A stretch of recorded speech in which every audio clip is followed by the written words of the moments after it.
ये तो दीदी अटैक का मैं तो हिंदू ही यार तो मैं अगर बात तो वही तो चाहते हैं ना को अटैक हिंदू है ना वो कोई झेले वाले तो झेले वाले तो पहले अटैक मानव को अगर गयो तो वो बस बस चुप कर दो यार अच्छा अच्छा वो कोई कोऑर्डिनेट हाँ हाँ so just really being scared of support but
Okay, good evening, everybody. Is my voice audible?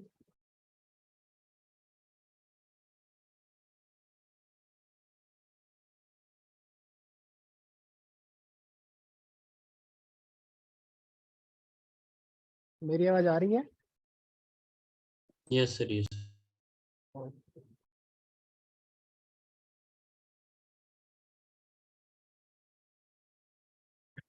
सो कल हम रिग्रेशन मैट्रिक्स है वो हम देख रहे थे। तो हमने एक रिग्रेशन की मैट्रिक्स देखी थी, मीन एब्सोल्यूट एरर। ओके, सो आज हम बाकी की मैट्रिक्स देखेंगे और बायस और वेरिएंस पढ़ेंगे कि what is bias and what is variance and how to overcome that. Okay, तो एक बार डेटा सेट को लोड कर लेते हैं।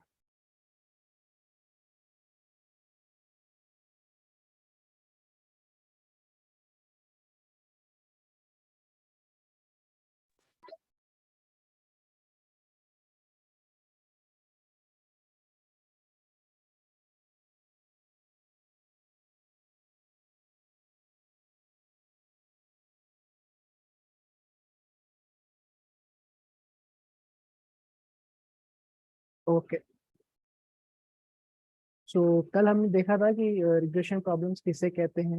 Okay, what is regression, what is classification. Okay, और फिर हमने एवेल्यूएशन मैट्रिक्स का इंट्रोडक्शन देखा था कि वो क्यों जरूरी है और why we need evaluation metrics. Okay, so ये हमारे डेटा सेट है, एकदम लीनियर डेटा सेट है ये। जस्ट टू वेरिएबल्स हैं, एक्स और वाई, और इसी के ऊपर हम अलग अलग एरर मैट्रिक्स फिट करके देखेंगे कि किसकी कैसी वैल्यू आती है बेसिकली।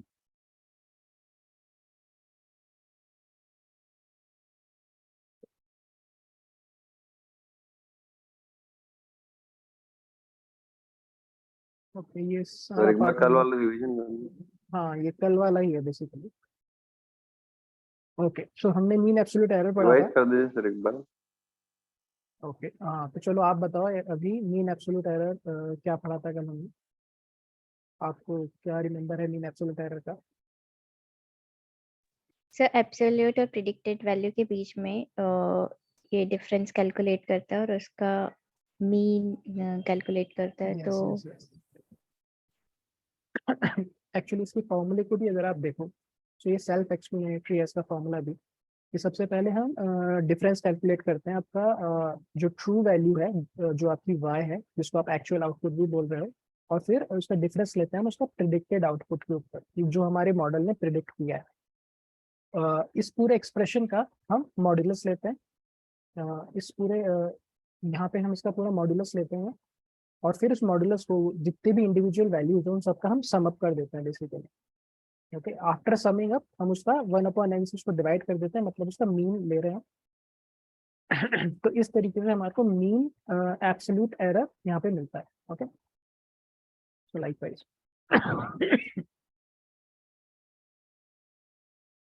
ओके, तो ये मीन एब्सोल्यूट एरर था। इसके एडवांटेजेस क्या थे कि मीन एब्सोल्यूट एरर है उसका जो यूनिट होता है वो आपके आउटपुट वेरिएबल के सेम यूनिट होता है, क्योंकि आपका कैलकुलेशन है कुछ एक्स्ट्रा उसमें हो नहीं रहा है। यहाँ पे जस्ट आपका जो यूनिट है, जो वाई आपका जो एक्चुअल आउटपुट का जो यूनिट है, और वो ही आपका प्रिडिक्टेड आउटपुट का यूनिट होगा, और आप इसमें से जस्ट सब्सट्रैक्ट कर रहे हो, तो इसका यूनिट है वो भी सेम रहेगा। बेसिक इसमें यह है कि हम इसमें ना ही तो स्क्वायर कर रहे हैं, ना ही इसका स्क्वायर रूट निकाल रहे हैं, तो उसकी यूनिट चेंज नहीं होगी बेसिकली। ओके, सो इसका एक एडवांटेज ये रहता है कि आपका ये सेम यूनिट में होता है जिस यूनिट का आपका आउटपुट वेरिएबल होता है। ओके, सो उसको इंटरप्रेट करने में आसानी रहती है हमारे को। कि सपोज करो जैसे हाउसिंग प्राइस का हम प्रिडिक्शन कर रहे थे, तो उसमें अगर मीन एब्सोल्यूट एरर आ रहा है कि भाई 4 लाख का, तो उसमें ये है कि आपका जो मीन डिफरेंस है, जो आपका एक्चुअल हाउस के प्राइस में और आपका प्रिडिक्टेड हाउस के प्राइस में 4 लाख का डिफरेंस आ रहा है। ओके, सो इस तरीके से हम, क्योंकि यूनिट सेम है, तो हमारे को थोड़ा आइडिया हो जाता है कि अच्छा इतना दूर आ रहा है। ओके, सेकेंड एडवांटेज इसका ये है कि it is robust to outliers. Robust क्यों होता है आउटलायर्स से? क्योंकि ये इतनी ज्यादा पेनल्टी उसको आउटलायर्स को नहीं लगाता। इसी के कंपैरिजन में अगर हम मीन स्क्वायर एरर को देखें, सो वो आउटलायर से सेंसिटिव होता है कि अगर आपके डेटा के अंदर आउटलायर है तो उसको वो ज्यादा पेनल्टी लगाएगा, क्योंकि वो उसको स्क्वायर कर रहा है। ओके, इसका डिसएडवांटेज ये है कि इसका जो ग्राफ होता है मीन एब्सोल्यूट एरर का, ये डिफरेंशिएबल नहीं होता है। ओके, सो इस पे हम जो ग्रेडियंट डिसेंट एल्गोरिदम्स हैं वो नहीं लगा सकते। सो इसीलिए कई बार क्या होता है कि न्यूरल नेटवर्क्स के अंदर हम इस मीन एब्सोल्यूट एरर को यूज नहीं करते। जैसे लाइक वहाँ पे भी अगर हमारे कोई रिग्रेशन प्रॉब्लम सॉल्व करनी है तो उसमें मीन एब्सोल्यूट एरर हम यूज नहीं करते, क्योंकि ग्रेडियंट डिसेंट आपका वहाँ पे अप्लाई नहीं हो पाता। Negative mean squared error use करते हैं। नेगेटिव मीन तो स्क्वायर एरर किस कहाँ पे? Hyper parameter tuning, neural scoring networks की में, बात कर रहे हो? लीनियर रिग्रेशन में, स्कोरिंग में सर, स्कोरिंग मेथड में। स्कोरिंग, यहाँ पर हम डॉट स्कोर हम निकालते हैं उसमें। No sir, grid search CV में या फिर ओके, क्रॉस वैलिडेटर में हाँ, तो उसमें तो आप उसमें तो स्कोरिंग। आप जो भी आप डालोगे पैरामीटर, एक्चुअली क्या है कि उसमें आप कस्टम स्कोरिंग मैट्रिक्स भी बना सकते हो। जस्ट लाइक ऊपर हमने देखा था कि ये हमारे एसक्यूएल के सारे मैट्रिक्स थे। ये मीन एब्सोल्यूट एरर का लिंक है, जस्ट अ मिनट, इसके सारे का लिंक है यहाँ पे।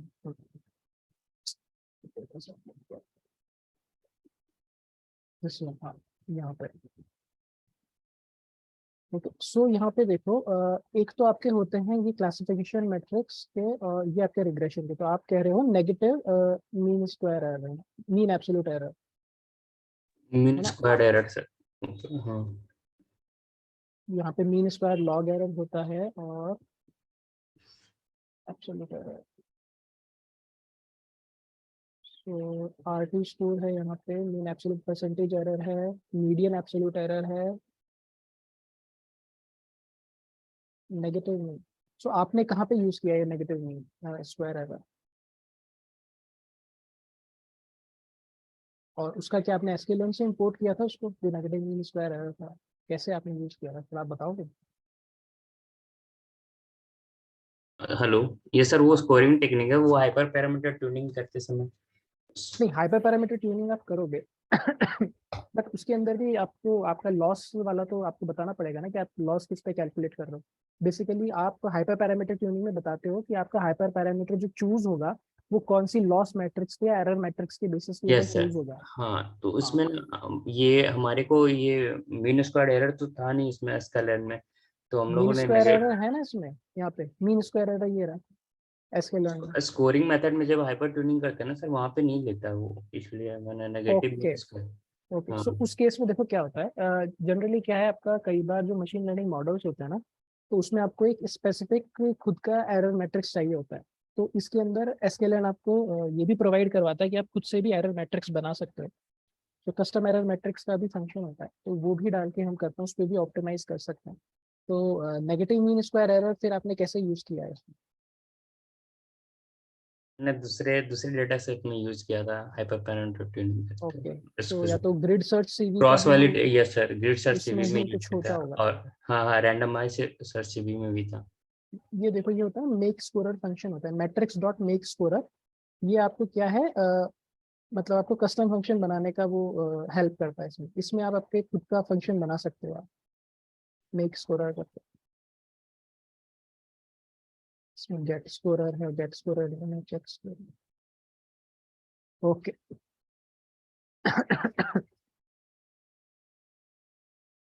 सो मीन्स एब्सोल्यूट एरर इस टाइप से है।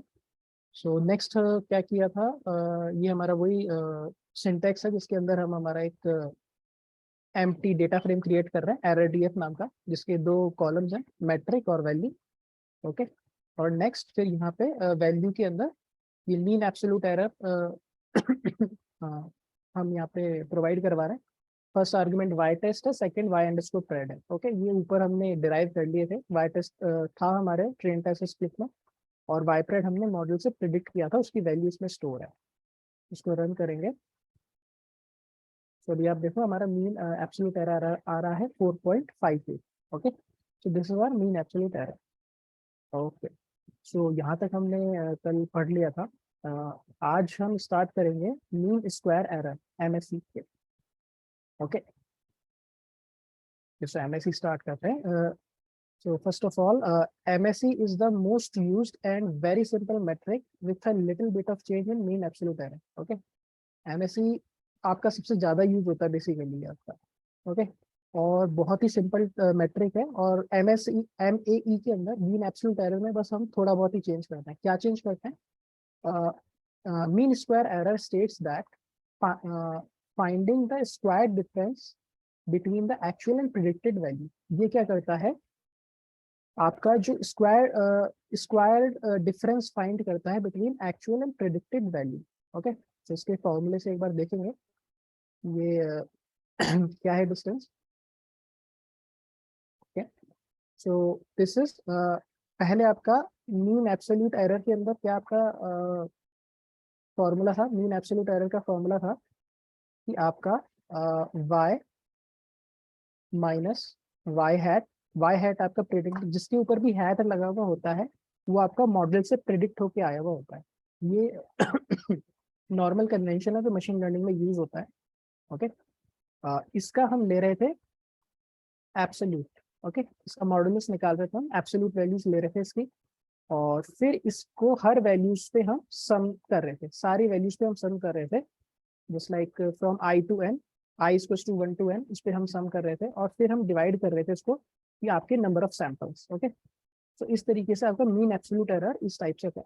तो इसी के अंदर हमने मीन स्क्वायर एरर बनाने में इसमें क्या चेंज किया, जस्ट ये जो मॉड्यूलस है इसकी जगह हमने यहाँ पे स्क्वायर कर दिया।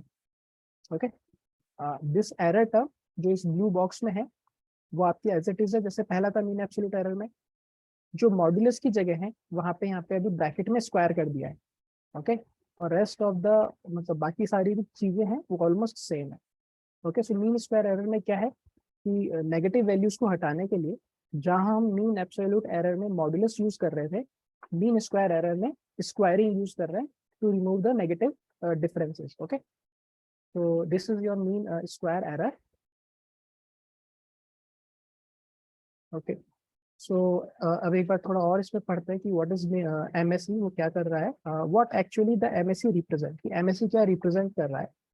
It represent the squared distances between actual and predicted values. Okay, so suppose करो ये आपकी actual value है, ये black में।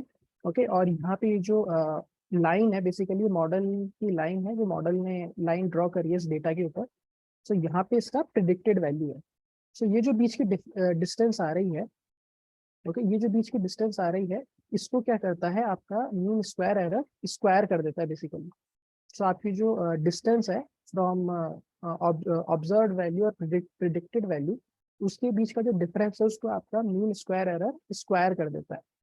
Okay, we perform squared to avoid the cancellation of negative terms and it is benefit of MSE। okay, so जो भी है, so हम स्क्वायरिंग क्यों करते हैं, क्योंकि जब हम समेशन यहाँ पे कर रहे हैं, सपोज करो यहाँ पे हम समेशन कर रहे हैं सबका, तो समेशन में क्या होगा, अगर स्क्वायर नहीं करेंगे, तो जस्ट लाइक मान लो अगर ये वाली टर्म पॉजिटिव आती है क्योंकि आपका ऑब्जर्व्ड बड़ा है और आपका प्रेडिक्टेड छोटा है, बट अगर आप इस वाली टर्म में देखो तो आपका प्रिडिक्टेड वैल्यू बड़ी है और ऑब्जर्व्ड वैल्यू मतलब जो आपकी मतलब थी वैल्यू वहां पे वो आपकी छोटी है। तो यहाँ पे अगर आप डिफरेंस निकालोगे ऑब्जर्व्ड माइनस प्रिडिक्टेड, तो आपका नेगेटिव के अंदर आएगा, सपोज करो -2 आ गया। ओके, तो जब आप सम करोगे तो सम में ये 2 और ये -2 कैंसिल आउट नहीं होने चाहिए। ओके, अगर ऐसे हो गया तो हमारे को करेक्ट पिक्चर नहीं मिलती कि टोटल एरर कितना है। तो उस चीज से बचने के लिए हम इन दोनों टर्म्स को स्क्वायर कर देते हैं। ओके, सो स्क्वायर करने के बाद ये भी 4 हो जाएगा और स्क्वायर करने के बाद ये भी 4 हो जाएगा, और अभी जो एरर इसका होएगा सम करने के बाद वो आ जाएगा, मतलब सॉरी 8 आ जाएगा, 16 कर रहा था। ओके, तो 8 आ जाएगा। ओके, सो इस तरीके से स्क्वायरिंग यहाँ पे मीन स्क्वायर एरर में करी जाती है। Okay, it is one of the, मतलब ये मीन एब्सोल्यूट एरर और मीन स्क्वायर्ड एरर, ये वन ऑफ द मतलब मोस्ट यूज एरर मैट्रिक्स है, और काफी सिंपल भी है बेसिकली, काफी इंट्यूटिव है, देखने से समझ में आता है कि what they are doing. Okay, just like इसके भी आप डेफिनेशन से देखोगे।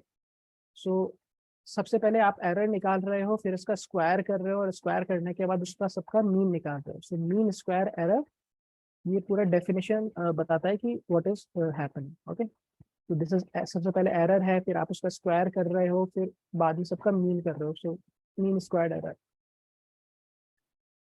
तो this is mean squared error. अब इसके एडवांटेजेस और डिसएडवांटेजेस देखते हैं। सर एक बार रिपीट।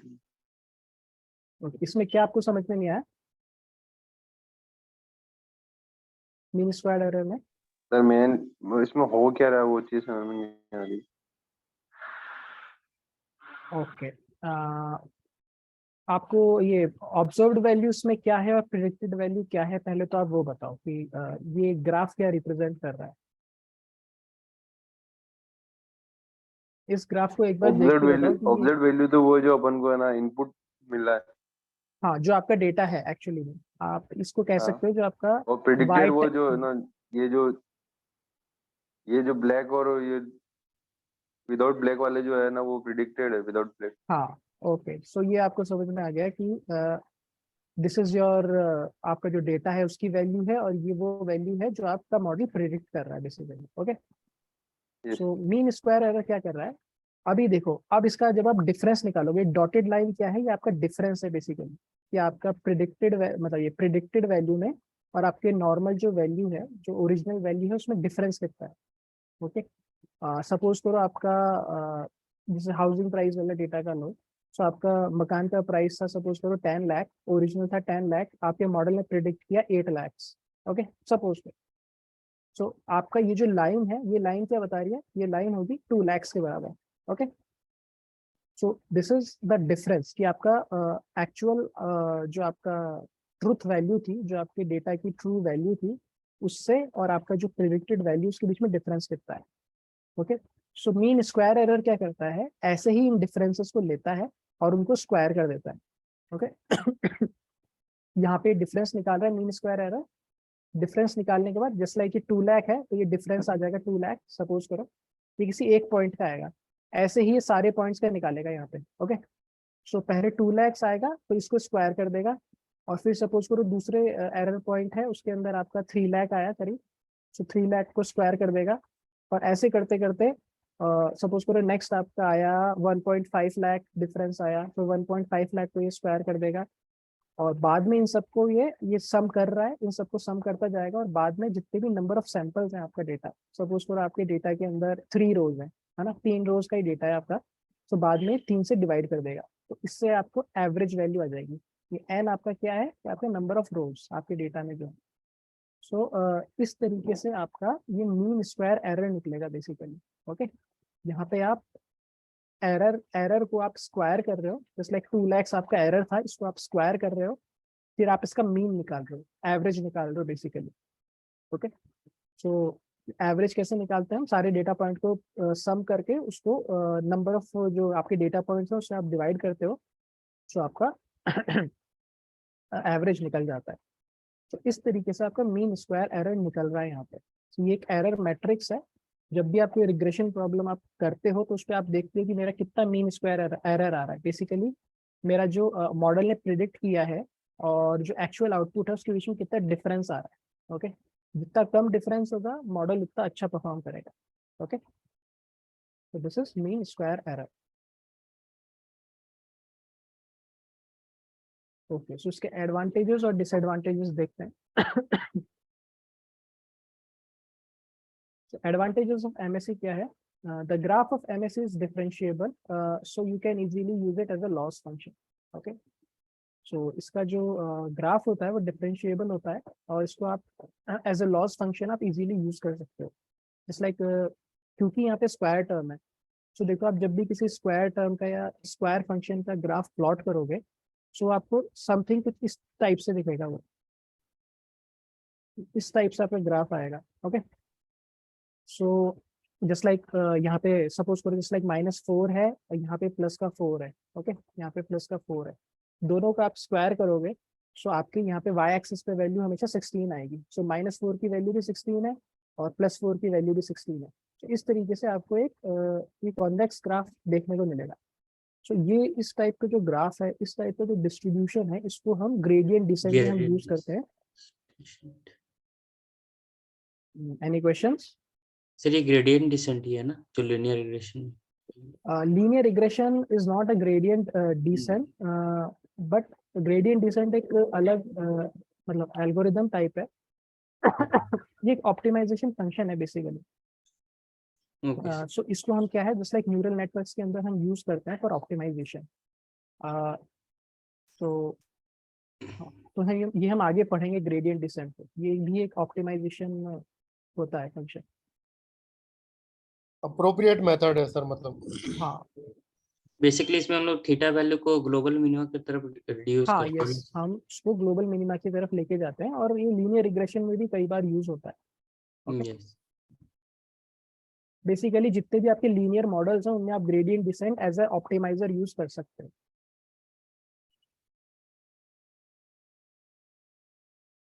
ओके, सो ये तो आपका एडवांटेज हो गया। इसका डिसएडवांटेज क्या है एमएससी का? The value you get after calculating MSC is a squared unit of output. Okay, so अगर आपका सपोज करो आपका जो एरर आ रहा था वो अगर उसमें था, सपोज करो कोई लेंथ का आप प्रिडिक्ट करे थे, अगर वो मीटर में है तो आपका जो स्क्वायर्ड एरर आएगा एमएससी आएगा, उसकी यूनिट होगी मीटर स्क्वायर। ओके, क्योंकि आप उसका स्क्वायर कर रहे हो बेसिकली। सो इस तरीके से कि आपको एक अंदाजा नहीं लग पाता कि कितना दूर है कितना पास है in terms of exact unit. Okay, for example the output variable is in meter, then after calculating MSE the output we get is meter square. Okay, and second thing is if you have outliers in the data set then it penalizes the outlier most and the calculated MSE is bigger. Okay, क्योंकि यहाँ पे square हो रहा है तो आपको जो difference है वो स्क्वायर हो जाएगा। सपोज करो मतलब आउटलायर नॉर्मल आपका डिफरेंस आ रहा है 2 का या 2.5 का, ओके 1.5 का, इस टाइप से आ रहा है, और आपका आउटलायर है उसका डिफरेंस सपोज करो आ रहा है 5। ओके, सो जो आपका मेजर डिफरेंसेस है सारे पॉइंट्स में वो काफी कम है बट क्योंकि आपका एक डेटा पॉइंट आउटलायर है तो उसका डिफरेंस 5 आ रहा है। तो मीन एब्सोल्यूट एरर जब आप इसका कैलकुलेट करोगे, ओके, तो उसके अंदर क्या है कि ये सारे एरर्स आपके सम अप होंगे और फिर वो आपके मीन से डिवाइड होंगे। ओके, तो इसमें फिर भी आपका इतना फर्क नहीं पड़ेगा। बट मीन स्क्वायर एरर में क्या होगा, मीन स्क्वायर एरर में क्या होगा, इन सबका स्क्वायर होगा। सो अभी आप देखो जस्ट लाइक अगर आप 2 का स्क्वायर करोगे तो 4 हो जाता है। ओके, एंड लाइकवाइज बट आप 5 का स्क्वायर करोगे तो 25 में पहुंच जाता है। ओके, सो अब आप देखो कि पेनल्टी उसको एज कम्पेयर टू 5 यहाँ पे 25 पेनल्टी लग रही है उसको। तो इस तरीके से आपके जितने बड़े आउटलायर्स होंगे उतना ही ज्यादा आपका मीन स्क्वायर एरर मतलब ज्यादा आएगा।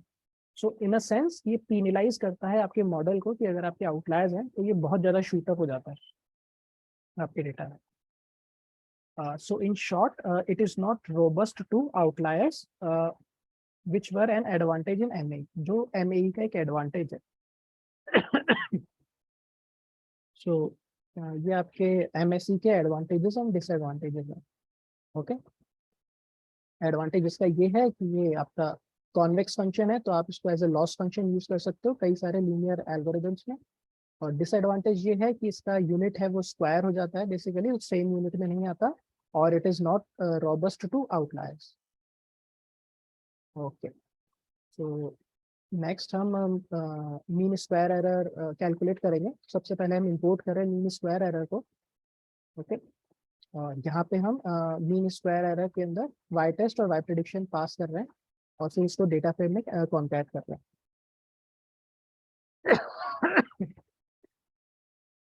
सो अब आप देखो यहाँ पे हमारा मीन स्क्वायर एरर कितना बढ़ गया है, बेसिकली 650 का as compare to MAE.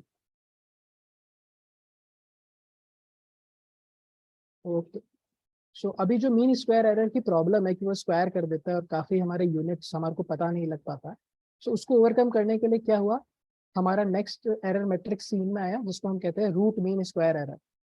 Okay, so इसमें हम क्या कर रहे हैं, हम जस्ट जो हमारा मीन स्क्वायर एरर है उसको हम रूट कर रहे हैं बस. ओके, ताकि उसके जो स्क्वायर्ड यूनिट है वो वापस सेम स्केल के अंदर आ जाए. It is absolutely same as mean square error.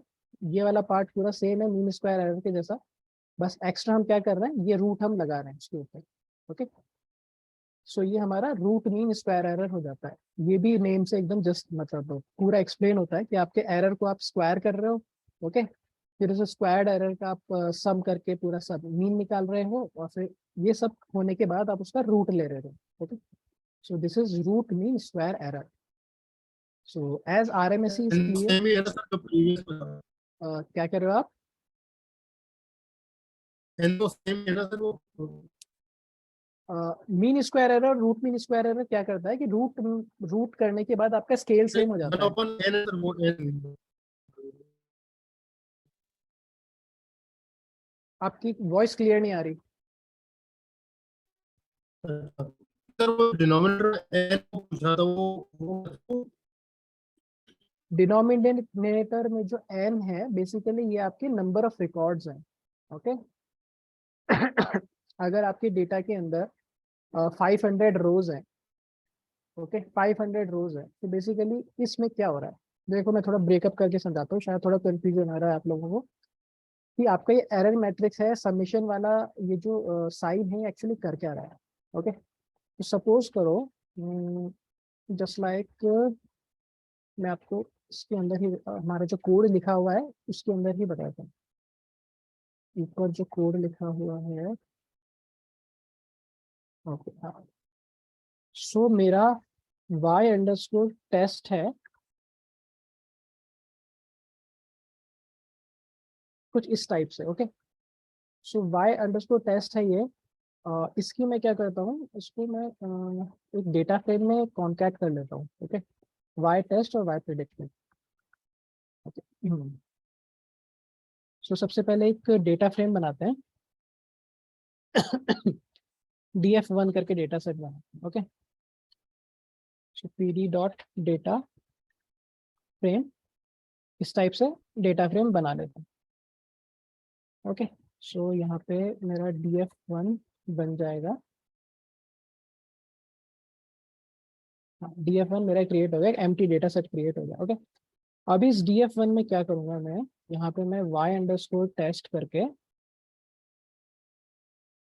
Column बनाऊंगा जिसमें y_ टेस्ट एक बार यहाँ पे मैं फीड कर देता हूँ. ओके, और फिर मैं df1 में एक और कॉलम बनाऊंगा y_ प्रेड. ओके, ये मेरा प्रिडिक्शन है और ये हो गया मेरा y_ प्रेड. यहाँ पे y_ प्रेड हो गया. ओके, और अब मैं एक बार df1 डॉट हेड एक बार प्रिंट कर लेता हूँ कि कैसा आ रहा है. ओके सो इसमें वैल्यू ओके वो डीएफ में चलेगा शिफ्ट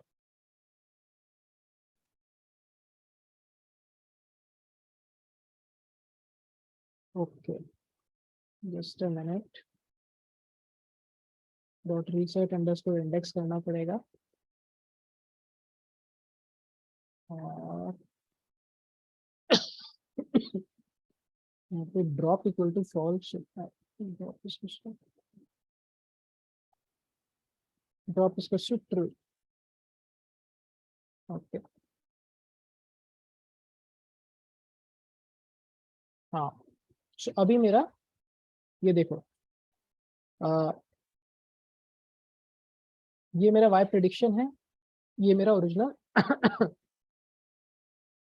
इसको दोबारा से रन करते हैं इसको भी रन करते हैं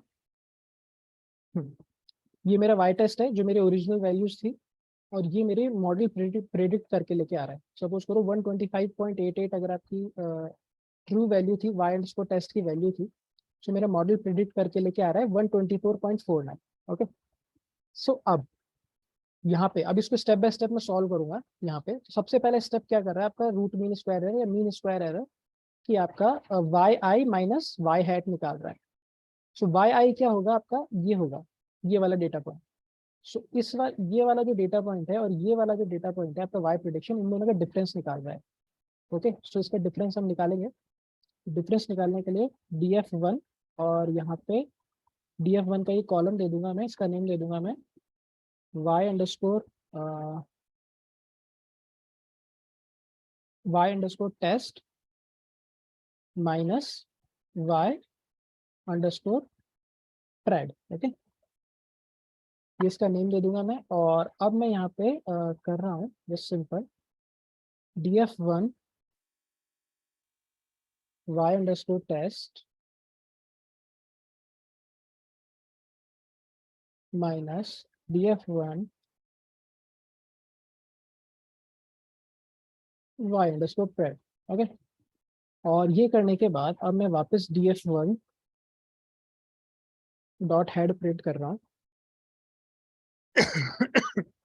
सो आप देखो यहाँ पे मेरे डिफरेंस आ गया ओके ये एक्चुअली क्या है ये मेरा एरर है this is my error okay कि आपका 125 माइनस 124 करोगे तो 1.39 कुछ इस टाइप का आ रहा है okay 39.88 minus 40.62 minus 0.73 so this is my error ये वाली जो टर्म्स आ रही है मेरे ये कौन सी वाली टर्म्स है ये डॉटेड लाइंस जो बन रही हैं ये वाली टर्म्स आ रही है बेसिकली ओके सो यहाँ पे सबको क्लियर है कि यहाँ पे क्या हो रहा है यहाँ पे जो हम कर रहे हैं ये क्या हो रहा है ये एरर है टर्म यहाँ तक सबको क्लियर है अभी यस सर मनन आपको ये समझ में आया ये जो कर रहे हैं क्योंकि आपका क्वेश्चन था आपकी आवाज ब्रेक हो रही है चाहो तो आप चैट में भी लिख के पूछ सकते हो okay so this is your error okay ये आपका एरर आ गया अभी हमारे को अगर मीन एब्सोल्यूट एरर निकालना है ओके मीन एब्सोल्यूट एरर निकालना है तो अभी क्या करना होगा इसका मॉड्यूलस लेना होगा अब पाइथन में मॉड्यूलस कैसे लेते हैं इसको आप ले सकते हो सो df1 का एक और न्यू कॉलम बनाते हैं अंडरस्टैंड करने के लिए यहाँ पे हम करेंगे abs करके okay absolute error okay absolute error निकाल रहे हैं और एब्सोल्यूट एरर कैसे निकाल रहे हैं np.abs हाँ np.abs कर लो या आप डायरेक्ट पाइथन का abs भी कर सकते हो बेसिकली ओके सो आपका ये जो कॉलम है स्मॉल ब्रैकेट में df1 और फिर आपका ये वाला जो कॉलम है इसका नेम मैंने गलत दे दिया काफी प्रॉब्लम आएगी इसको बार बार कॉल करने में तो ये आपका कॉलम आ गया ओके और इसके बाद फिर हमें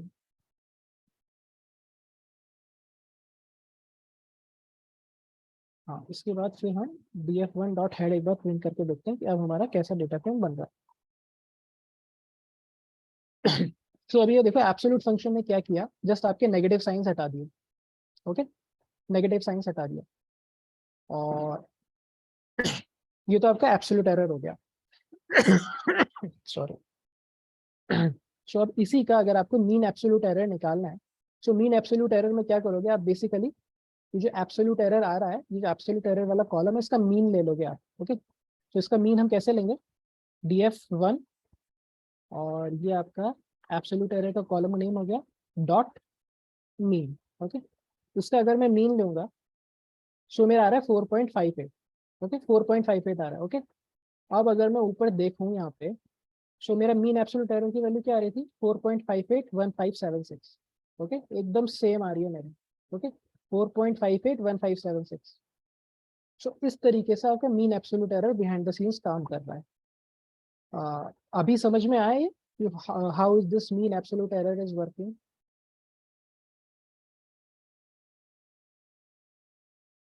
या इसमें कुछ अभी भी कंफ्यूजन है? हाँ सर। मनन आपको समझ में आया? आपने क्वेश्चन पूछा था बेसिकली।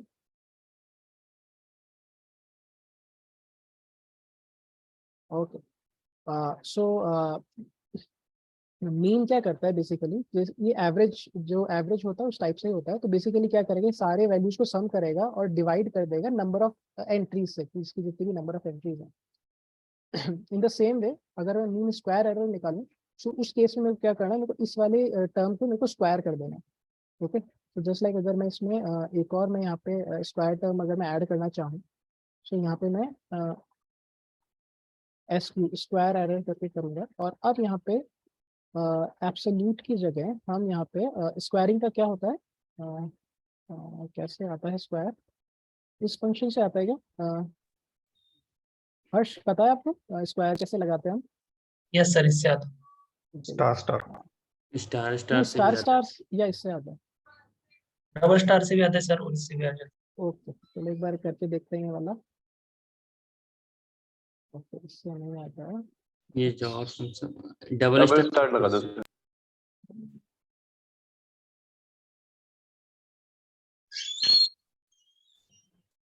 ओके, सो आपका यहाँ पे आपका ओके हाँ स्क्वायर हो गया यहाँ पे।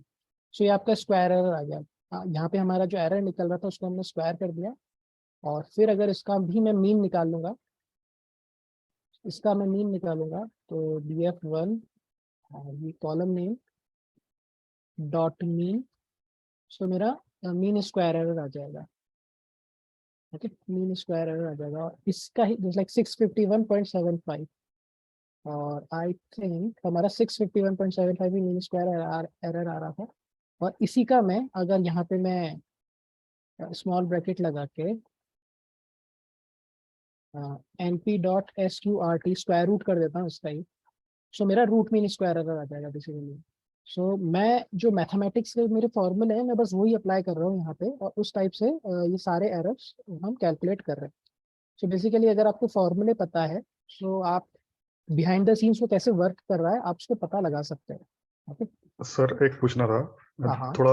हाँ, ये थोड़ा स्क्रीन ऊपर कीजिए थोड़ा। ओके। देखिए आप जो स्क्वायर एरर है वो उसकी वैल्यू नियरली 1 और 2 के अराउंड ही है, फिर एरर इतना 651 इतना हाई कैसे आया? ये टोटल डेटा सेट के लिए है, टोटल उसका हम सम कर रहे हैं ना ये। ओके ओके हाँ पूरे हाँ डेटा सेट ये का। जस्ट मतलब फर्स्ट 5 रोज प्रिंट कर रहा हूँ मैं, बेसिकली आपका 300 रो समथिंग है इस पूरे डेटा में, ओके ओके राइट गॉट है ना?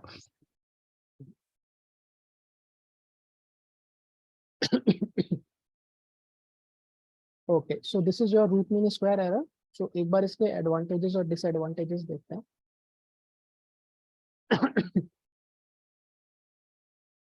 So advantages of RMSE: the output value you get is in the same unit as the required output variable, which makes interpretation of loss easy. Okay, अब इसमें क्या है, जो mean square error का जो उसका जो एक डिसएडवांटेज था कि आपके जो यूनिट है वो डिफरेंट आ जाती है, स्क्वायर होके आ जाती है। तो रूट लगाने के बाद वो आपका सेम एम जिस यूनिट में आता है उसी यूनिट में आपका RMSE भी आ जाता है।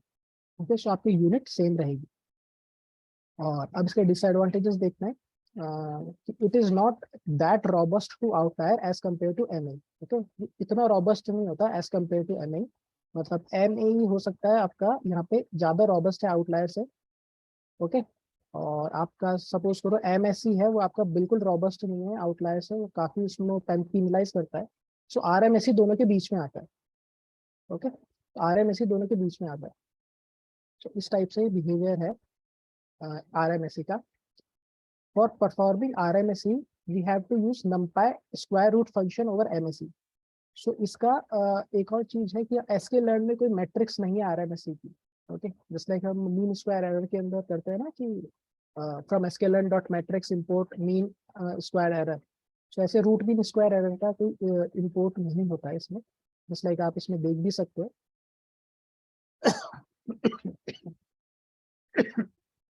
यहाँ पे जो रिग्रेशन मैट्रिक्स है, यहाँ पे आपको रूट मीन स्क्वायर एरर नहीं मिलेगा. ओके, सो उसको इम्प्लीमेंट करने के लिए हमारे को जो मीन स्क्वायर एरर होता है उसके आगे np डॉट स्क्वायर रूट लगाना पड़ता है. np डॉट स्क्वायर रूट लगाना पड़ता है, तब जाके हम इसको निकाल पाते हैं. ओके ओके, सो ये इसके एडवांटेजेस और डिसएडवांटेजेस है. यहाँ पे एक लाइन और है कि most of the time people use RMSE as an evaluation metrics. Okay, ये भी काफी पॉपुलर है RMSE और मोस्ट ऑफ द टाइम से यूज होती है, और आपका डीप लर्निंग में तो बहुत ज्यादा यूज होती है. Okay, mostly when you are working with deep learning techniques the most preferred metrics is root mean square error.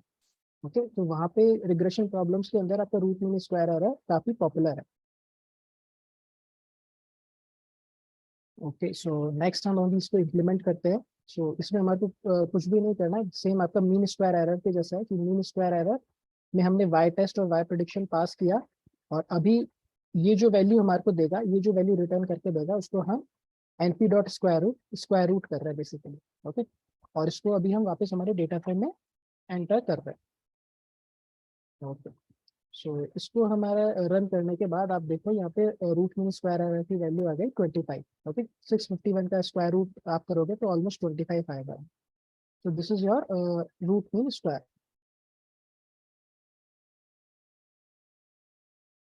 Okay, so यहाँ पे आपकी तीनों बहुत ही सिंपल मैट्रिक्स है, mean absolute error, mean square error और root mean square error. Okay, so ये काफी सिंपल है. अभी इसके अंदर हल्का सा ट्विस्ट है. अभी आप हम दो मैट्रिक्स और पढ़ेंगे, आर स्क्वायर मैट्रिक्स और एडजस्टेड आर स्क्वायर. सो ये थोड़ा सा डिफरेंट एंगल मतलब अपनाते हैं, और ये भी काफी यूज होता है बेसिकली. ओके, सो अभी हम आर स्क्वायर को एक बार करते हैं. ये तीनों मैट्रिक्स में किसी को कोई डाउट है, कुछ समझ में नहीं आया, कोई point? Mean absolute error, mean square error या root mean square error? Okay, चलो क्लियर है सबको, तो आगे बढ़ते हैं. Okay, so R square error. So इसकी स्पेशलिटी क्या है? जस्ट लाइक ऊपर आप जब वो मैट्रिक्स लगा रहे थे रूट मीन स्क्वायर एरर या मीन स्क्वायर एरर, तो उसमें आपको कुछ एरर मैट्रिक्स आ रही थी, मतलब आपको कुछ एरर वो बता रहा था. बट जैसे आप कंपेयर करो कि आपका ये वाला मशीन लर्निंग मॉडल है किसी एक प्रॉब्लम के ऊपर, उसका मतलब मान लो एरर इतना आ रहा है, दूसरा डेटा सेट पे दूसरा मशीन लर्निंग मॉडल है सपोज करो, उसका एरर कुछ इतना आ रहा है. तो अभी आप कंपेयर नहीं कर सकते कि ये वाला मशीन लर्निंग मॉडल बढ़िया कर रहा है कि ये वाला कर रहा है. ओके, सो उसमें क्या है, तो आपका आर स्क्वायर क्या करता है, प्रपोर्शन बताता है. ओके, बेसिकली ये 0 से लेके 1 के बीच में होता है, और जितनी वैल्यू आपकी 1 की तरफ होती है उतना ये बताता है कि ओके कि आपका ये मॉडल इतना अच्छा परफॉर्म कर रहा है. तो बेसिकली उसको स्केल डाउन कर देता है, और ये आपको परफॉर्मेंस बताता है in terms of percentage. Okay, just like हम एग्जाम्स में कंपेयर करते हैं परसेंटेज कि मतलब 80% आई या 90% आई कि 85% आई. तो उस तरीके से ये इन टर्म्स ऑफ परसेंटेज बताता है कि how well your model is performing. Okay, so एक बार देखते हैं इसको डेप्थ में कि कैसे परफॉर्म कर रहा है. R2 score is a metric that tells the performance of your model, not the loss in an absolute sense, that how many wells did your model perform. Okay. In contrast, MAE and MSE depend on the context, as we have seen, whereas R2 score is independent of context. Okay. सो आपका MAE या MSE है वो context पे depend करता है. Okay, कि आपका just like mean absolute error आपका बताएगा कि आपका जो डिफरेंस है वो इतने lakhs रुपीस का आया. ओके, कि आपका प्रिडिक्टेड प्राइस में और आपका एक्चुअल प्राइस में इतने lakhs का डिफरेंस था. MSE भी लगभग आपको उसी टर्म्स में बताएगा.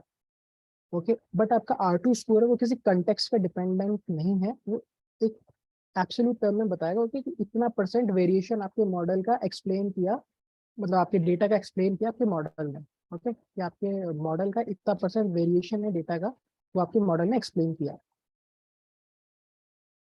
So with the help of R square, we have a baseline model to compare a model which none of the other metrics provide. Okay, so हमारे को एक comparison provide करता है R square method.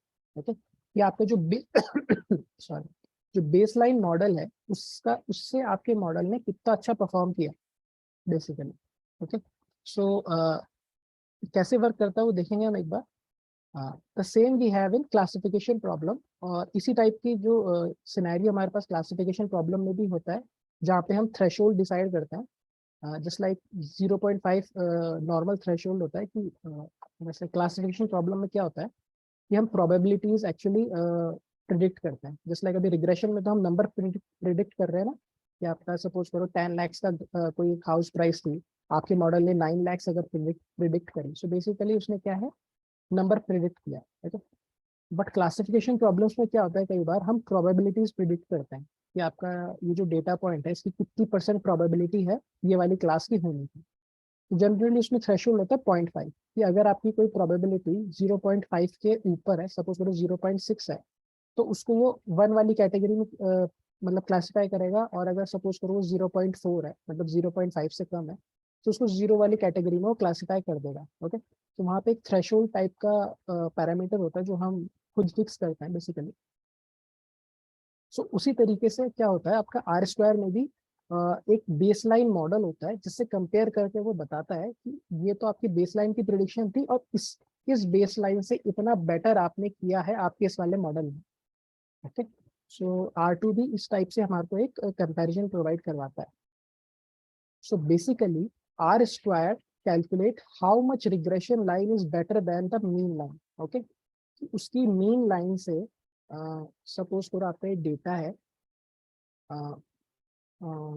ओके हाँ suppose करो आपका yellow में draw करते हैं, आपका डेटा है कुछ लीनियर डेटा है आपका इस टाइप से, ठीक है, ऐसे जा रहा है लीनियर डेटा है, ठीक है। तो अब ये वाला जो डेटा है इसका मीन लाइन कुछ इस टाइप से होगी। ओके, कुछ इसके पॉइंट नीचे होंगे कुछ ऊपर होंगे और ये मीन लाइन होगी इसकी। तो अब क्या करता है आप इस आर स्क्वायर के अंदर कि इस मीन लाइन से सारे के सारे एरर वो कैलकुलेट करता है कि आपके कितना रेजिडुअल सम ऑफ स्क्वायर्स है, और फिर आपके जो भी प्रिडिक्टेड लाइन है, सपोज करो आपके मॉडल ने ये वाली लाइन प्रिडिक्ट करी, सपोज करो, ओके। सो अब ये प्रिडिक्ट करेगा कि इस वाली लाइन के कंपैरिजन में आपकी ये वाली लाइन कितनी बेटर फिट हो रही है। ओके, मतलब इसके एरर जो भी एरर था इसके कंपैरिजन में इसका एरर कितना है, और उस हिसाब से वो रेशो निकाल के देता है कि आपका ये वाला मॉडल इस बेस लाइन वाले मॉडल से इतने % बेटर है। ओके, सो इस टाइप से आपका R2 स्कोर वर्क करता है। अब इसकी मैथ्स हम देखेंगे कि ये बिहाइंड द सीन्स कैसे काम करता है। बेसिकली इस लाइन में यही कहा गया है कि R square calculates how much regression line is better than the mean line, कि आपकी जो मीन लाइन है उससे आपकी रिग्रेशन लाइन कितनी बेटर है। Okay, hence R squared is also known as coefficient of determination or sometimes known as goodness of fit. Okay, so R square को ये सब भी कहते हैं कोफिशिएंट ऑफ डिटर्मिनेशन और गुडनेस ऑफ फिट, कि कितना अच्छा डेटा आपका फिट हुआ है, बेसिकली आपका मॉडल कितना अच्छा फिट हुआ है आपके डेटा के ऊपर। So this is R square. अब एक बार इसको देखते हैं आर स्क्वायर को। तो यहाँ पे इसकी कुछ इक्वेशंस हैं या इसके कुछ ग्राफ्स हैं, इसको थोड़ा जूम इन करके देखते हैं। ओके, सो इसमें 2-3 चीजें हो रही है। ओके, सो एक एक करके देखते हैं इसमें क्या क्या है। कई सारे फॉर्मूलेज हैं इसमें। सबसे पहले हम ये देखेंगे कि ये आपकी लाइन होती है, ये आपका जो रिग्रेशन है उसकी इक्वेशन है, रिग्रेशन लाइन है उसकी इक्वेशन है। जिस लाइक ये रेड वाली जो लाइन है उसकी इक्वेशन है mxi + c। ओके, सो जो भी आपकी लीनियर लाइन होती है, अगर आप उसमें देखो आप मैथमेटिक्स के अंदर उसकी इक्वेशन, तो हमेशा वो y = जस्ट लाइक y आपका जो भी रिजल्टेंट है उस लाइन का = m आपका स्लोप है, x आपका ये वाला कोऑर्डिनेट है, ये x होता है, ये y होता है, okay, y equals to mx plus c। So इस टाइप से आपकी इक्वेशन होती है। m is your slope, m आपकी होती है स्लोप, ओके, स्लोप होती है आपकी लाइन की, और c आपका होता है कोफिशिएंट, ओके, c आपका होता है ये कोफिशिएंट y इंटरसेप्ट, जिसको नहीं कोफिशिएंट नहीं बोलते, इसको इंटरसेप्ट बोलते हैं बेसिकली, ओके, c आपका इंटरसेप्ट होता है।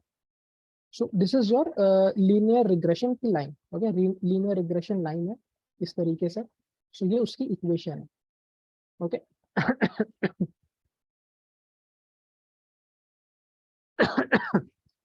अब यहाँ पे आपका मीन एरर, ओके, आपका मीन से एरर, मीन एरर क्या होगा, ओके, मीन एरर होगा आपका कि आप यहाँ पे जो आपका y हैट माइनस वाई आई, ओके, बेसिकली आप डिफरेंस ले रहे हो आपके जो आपका y की ट्रू वैल्यू है और आपकी जो y की प्रेडिक्टेड वैल्यू है, उसका आप डिफरेंस ले रहे हो, उसको माइनस कर रहे हो और हर वैल्यू को सम कर रहे हो और उसको एवरेज कर रहे हो। सो this is your mean error, okay. So mean error इतना इंपॉर्टेंट नहीं है, मतलब आपको देख के ही समझ में आ जाएगा कि व्हाट इज मीन एरर। आपके जो भी बेसिकली एरर है पर्टिकुलर, सपोज करो आपका एक एरर आ रहा है, ये एक एरर आ रहा है, ये, सो इन सब एरर्स को सम करके हम मीन ले रहे हैं बेसिकली, इसका डिवाइड कर रहे हैं, okay. So this is your mean error. Next आता है आपका मीन स्क्वायर एरर, ये हम पहले ही देख के आए हैं। सो मीन स्क्वायर एरर क्या कर रहा है, आपका Y I minus Y hat इसका स्क्वायर कर रहा है और इसको मीन ले रहा है, ओके, मीन स्क्वायर एरर। तो this is your mean square error. ऐसे ही आपका होता है mean absolute error. Mean absolute error में क्या होता है, आपका जस्ट यहाँ पे मॉड्यूलस आ जाता है और ये आपका पूरा सम करके वो 1/n से वो डिवाइड कर रहा है, okay. So this is your mean absolute error. अब यहाँ पे ये एक डिफरेंट चीज है, ये है Y bar. So what is Y bar? Y bar क्या है, आपका जो वाई जो पूरा डेटा है, वाई एक्सेस पे जो आपका डेटा है उसका मीन है बेसिकली। सो आपके यहाँ पे वाई पॉइंट्स होंगे। सपोज करो आपके ये जो पॉइंट है इसकी वाई वैल्यू ये है, सपोज करो इसकी वाई वैल्यू ये है, इसकी वाई वैल्यू ये है, इस पॉइंट की है ना, इस पॉइंट की ये है। सो इन सब वैल्यूज को सम करके, इन सब वैल्यूज को सम करके जब हम इसका मीन निकाल रहे हैं, तो उसको हम कहेंगे वाई बार। ये हमारा एवरेज है कि आपके वाई जो आपका कॉलम है, जो आपका आउटपुट कॉलम है, उसका एवरेज कितना है, ओके, उसका मीन डेटा कितना है। सो आपका वाई बार इस टाइप से आता है। अब इसी वाई बार को यूज करते हुए हमारा आर स्क्वायर का फॉर्मूला डिराइव होता है, ओके। थोड़ा समझने की कोशिश करना, इतना कॉम्प्लिकेटेड नहीं है, ओके। तो सबसे पहले ऊपर हम क्या कर रहे हैं, आपका वाई आई मतलब जो आपका वाई की ट्रू वैल्यू है, ओके, उसको हम माइनस कर रहे हैं वाई की प्रेडिक्टेड वैल्यू से और उसका हम कर रहे हैं स्क्वायर, ओके, जैसा कि हम मीन स्क्वायर एरर में कर रहे हैं, ओके। सेम वही हो रहा है, Y I minus Y hat plus Y, और फिर इसका हम कर रहे हैं सम, ओके, सारी वैल्यूज का सम कर रहे हैं फ्रॉम आई टू एन, सब वैल्यूज का हम सम कर रहे हैं, ओके। ऊपर वाली टर्म एकदम मीन स्क्वायर एरर की जैसे है, ओके। और नीचे हम क्या कर रहे हैं, नीचे देखो यहाँ पे Y I minus Y bar, okay, हम इसका डिफरेंस निकाल रहे हैं कि आपकी जो मीन वैल्यू है वाई की, सपोज करो आपके वाई कॉलम है तो उसकी मीन वैल्यू वाई बार, इससे हम माइनस कर रहे हैं। ऊपर हम प्रेडिक्टेड वैल्यू से माइनस कर रहे हैं, नीचे हम इसके मीन वैल्यू से माइनस कर रहे हैं, ओके। और मीन वैल्यू से माइनस करके हम इसका सम कर रहे हैं सबका, ओके। सो ये हमारी जो टर्म आ जाती है, ओके, इस पूरी टर्म को हम माइनस कर रहे हैं 1 से, ओके। इस 1 से माइनस करने के बाद हमारा जो वैल्यू है वो 0 से 1 के बीच में आती है basically, okay. So this is your R2 score. अभी इस R2 स्कोर को और हम देखेंगे, बट इस जो चार्ट है उससे समझने वाली बात ये है कि R2 स्कोर का फॉर्मूला होता है 1 माइनस, ऊपर टर्म होता है कि आपका जो ट्रू वैल्यू है, y की जो ट्रू वैल्यू है उससे आप माइनस कर रहे हो y की प्रेडिक्टेड वैल्यू को और उसका स्क्वायर कर रहे हो, और नीचे आप माइनस कर रहे हो y की ट्रू वैल्यू को माइनस कर रहे हो y की मीन वैल्यू से, ओके, और यहाँ पे दोनों का सम कर दे रहे हो, okay. So this is your R square, okay, R square का फॉर्मूला है। और इसी को थोड़ा और देखेंगे यहाँ पे नीचे, यहाँ पे थोड़ा और समझ में आएगा। सो बेसिकली इस फॉर्मूले में वैसे एक मिस्टेक है, यहाँ पे स्क्वायर होना चाहिए था, यहाँ पे इन्होंने स्क्वायर नहीं लिखा है, ओके। ये y माइनस वाई बार है, इसका भी हम स्क्वायर करेंगे ताकि नेगेटिव टर्म्स ना आए, ओके। सो अभी हम यहाँ पे देखते हैं, ये ऊपर वाला ही फॉर्मूला है, उसको कैसे यहाँ पे नीचे अलग तरीके से लिखा है बेसिकली।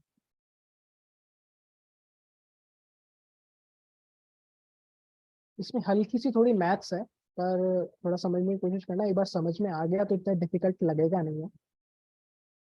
सो देखो आर स्क्वायर क्या है, 1 minus R S S upon T S S, okay. So अभी what is this R S S and what is this T S S? R S S is nothing but sum of square of residuals, okay, sum of squares of residuals, okay. So residuals आपके क्या है? Residual है आपका Y I minus Y hat, Y predicted, okay. ये आपका residual है, okay. आप क्या कर रहा है, इसका sum of squares of residual, तो इसका स्क्वायर होगा और इन सबका सम होगा, okay. So R S S is nothing but sum of squares of residual. तो अगर आप इसको बाइफर्केट भी करोगे तो आपका इस टाइप से ये फॉर्मूला बनता है। देखो जो फॉर्मूला बन रहा है वो आप इसकी वर्डिंग से भी निकाल सकते हो, ओके। और नीचे टोटल सम ऑफ स्क्वायर्स, इसका मतलब क्या है कि इसका मतलब है कि आपका ये है वाई आई माइनस वाई बार, जो आपका मेन वैल्यू है वाई का, और उसका स्क्वायर, ओके, और फिर उसका सम। तो टोटल सम ऑफ स्क्वायर क्या है कि आपका जो इसको एक्चुअली ये टोटल एरर हम कंसिडर करते हैं, ये टोटल सम ऑफ स्क्वायर को टोटल एरर हम कंसिडर करते हैं कि अगर आपका जस्ट हम मॉडल, अगर आपका जस्ट मीन वैल्यू प्रिडिक्ट करें, ओके, अगर आप जस्ट मीन वैल्यू प्रिडिक्ट कर रहे हो तो आपका कितना एरर आ रहा है, ओके। कि सपोज करो जस्ट लाइक मैं आपको एग्जांपल बताऊं कि आपका ये आपका स्केल है बेसिकली, इसके ऊपर आपकी वाई की वैल्यूज है सारी, ओके। यहाँ पे वाई की मिनिमम वैल्यू है, यहाँ पे वाई की मैक्सिमम वैल्यू है, ओके। अब सपोज करो अगर मेरे को एक मशीन लर्निंग मॉडल नहीं बनाना है, मेरे को एक बहुत ही मतलब एक शॉर्ट के अंदर वर्क करना है कि मेरे को कोई बेस्ट गेस लेना है कि मेरा इसका क्या प्रिडिक्शन, मतलब इस कॉलम की क्या वैल्यू होगी बेसिकली। तो उसमें क्या करूंगा मैं, अगर मेरे को कोई भी वर्क नहीं करना है तो मैं इसकी मीन वैल्यू को प्रिडिक्ट कर लूंगा, okay. This is by mean value, इस कॉलम की मीन वैल्यू, ओके। यहाँ पे मेरा कोई भी वर्क नहीं हुआ, जस्ट मैंने मीन वैल्यू प्रिडिक्ट कर ली। अब इस मीन वैल्यू से मेरे कुछ एरर्स आएंगे, ओके, कि आपका इसके इसके बीच में कितना डिस्टेंस है, इसके इसके बीच में कितना डिस्टेंस है, या जो बीच वाले हैं आपके पॉइंट्स उनके बीच में इसका कितना डिस्टेंस है। सो ये इसका सारा एरर का सम हो जाएगा बेसिकली, ओके। सो ये वाला एरर का सम आपका मैक्सिमम एरर होता है। ये मैक्सिमम एरर है जो आपको आप गेट कर सकते हो कि मीन वैल्यू आप प्रेडिक्ट कर रहे हो, तो आपके जो एरर की टर्म्स आ रही है ये मैक्सिमम एरर है जो आप आपके कॉलम के अंदर होएगा। अब इस मैक्सिमम एरर को आप कितने हद तक कम करते हो वो आपका आता है residual sum of squares, okay, residual sum of squares. So basically यहाँ पे कंपैरिजन हो रहा है कि this is your total error, कि this is your total error, यहाँ पे ये जो नीचे है ये वाली टर्म आपकी टोटल एरर है। अब इसको आप कितना इंप्रूव कर रहे हो, यहाँ पे आप कितना कम एरर आप लेके आ रहे हो उसके कंपैरिजन में। सो ये आपका residual sum of squares error हो जाता है, ओके। सो इन दोनों को ही कंपेयर करके आर स्क्वायर स्कोर निकाला जाता है कि आपका मॉडल में कितना परसेंट बेटर है एज कम्पेयर टू मीन वाला, ओके। मीन वाला जो मॉडल है आपका उससे कितना रेशो में इसने इम्प्रूव किया बेसिकली। इसमें कोई प्रॉब्लम है आपको, किसी पार्ट में कंफ्यूजन, टीएसएस आरएसएस कहीं कुछ समझ में नहीं आया? सर हम यहाँ पर 1 माइनस क्यों कर रहे हैं बाय द वे? इसका हम एक्चुअली क्या है इसका, अभी जब आप इसको वैल्यूज पुट करोगे तब इसका आपको रीजन समझ में आएगा बेसिकली, कि हम इसको नेगेटिव में नहीं लेके जाना चाह रहे, और इसकी जो वैल्यू है हमेशा हम 1 से माइनस कर रहे हैं, तो इसकी वैल्यू आपका 0 to 1 के बीच में आता है बेसिकली, ओके। इसको नेगेटिव हम लेके नहीं जाना चाह रहे हैं इस एरर पे, तो इसके लिए हम इसको 1 से माइनस कर रहे हैं बेसिकली। इसके जो नीचे पार्ट है उसमें आपको पूरा एक्सप्लेन होगा कि ये 1 से क्यों माइनस करना है, ओके। सो बेसिकली मैं अभी आपको ये कह रहा था कि आरएसएस और टीएसएस में आपको कोई कंफ्यूजन है अभी यहाँ पे, या उसको मैं थोड़ा और एक्सप्लेन करूँ कि what is RSS, what is TSS? Sir R square की वैल्यू नेगेटिव नहीं आती है? नहीं, आपका 0 से 1 के बीच में आएगा आर स्क्वायर। मैंने किया था सर, एक में नेगेटिव आ रही थी इसलिए। नेगेटिव आ रही थी। यस सर, ये लॉजिक तो लिनियर रिग्रेशन में मैंने यूज किया था, मतलब चेक किया था उसको। क्योंकि यहाँ पे मैंने लिखा हुआ भी है इसका इस टाइप से। मैं वो कोड आपको कल शो करूंगा सर, अगर मैं हाँ, भूल आप शो करना मेरे को, देखते हैं उसमें क्या हो रहा है। हम्म, ओके, सो एक बार आगे बढ़ते हैं। ओके, सो वेरिएंस का यहाँ पे पहले हमने देखा था कि व्हाट इज वेरिएंस। वेरिएंस आपका क्या होता है, वेरिएंस का फॉर्मूला इस टाइप से होता है। देखो कि आपका सपोज कर आपका डेटा है, फिर उस डेटा को आपने आपके मीन से माइनस किया, फिर आपने उसको स्क्वायर कर दिया। ओके, इस डेटा का आपने मीन लिया, है ना, उसको फिर आपने mean x I minus X बार, मतलब एक्स आई को आपने उसके मीन से माइनस किया, तो इसका मीन अगर 9 आ रहा है, इसका मीन 9 आ रहा है, तो 5 - 9 किया तो -4 आया, फिर -3 -1। ओके, फिर आपने यहाँ पे इसको स्क्वायर कर दिया। ओके, सो वेरिएंस का फॉर्मूला क्या होता है कि आपका ये जो X I minus X bar का स्क्वायर है, इसका सबका sum divided by n-1। Okay, so अभी आप देखो ये वाला जो फॉर्मूला है, ये वाला जो फॉर्मूला है, it is very much similar to total sum of squares. Okay, अभी आप टोटल सम ऑफ स्क्वायर्स और इसका एक बार देखोगे, सो बस यहाँ पे n-1 से डिवाइड है और यहाँ पर नहीं है वो, बाकी ऑलमोस्ट आपका पूरा सेम है। ओके, सो ये क्या होता है basically, total sum of squares is almost your total variance of your data, कि आपके डेटा में कितना वेरिएंस है, वो आपका total sum of square define करता है बेसिकली। ओके, सो इसको थोड़ा थ्योरी में हम और पढ़ते हैं, देखते हैं कि क्या हो रहा है। तो एक बार टोटल सम ऑफ स्क्वायर हम समझेंगे, फिर हम रेजिडुअल सम ऑफ स्क्वायर समझेंगे, और फिर हम आर स्क्वायर के बारे में थोड़ा और अंडरस्टैंड करेंगे। Okay, so total variation in target variable is the sum of squares of the difference between actual value and their mean.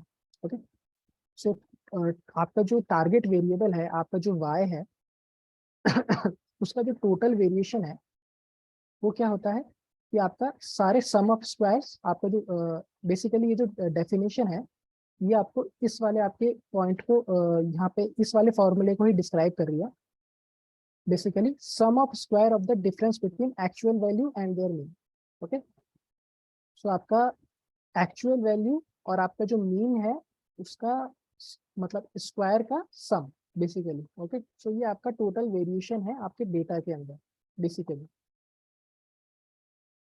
Okay, so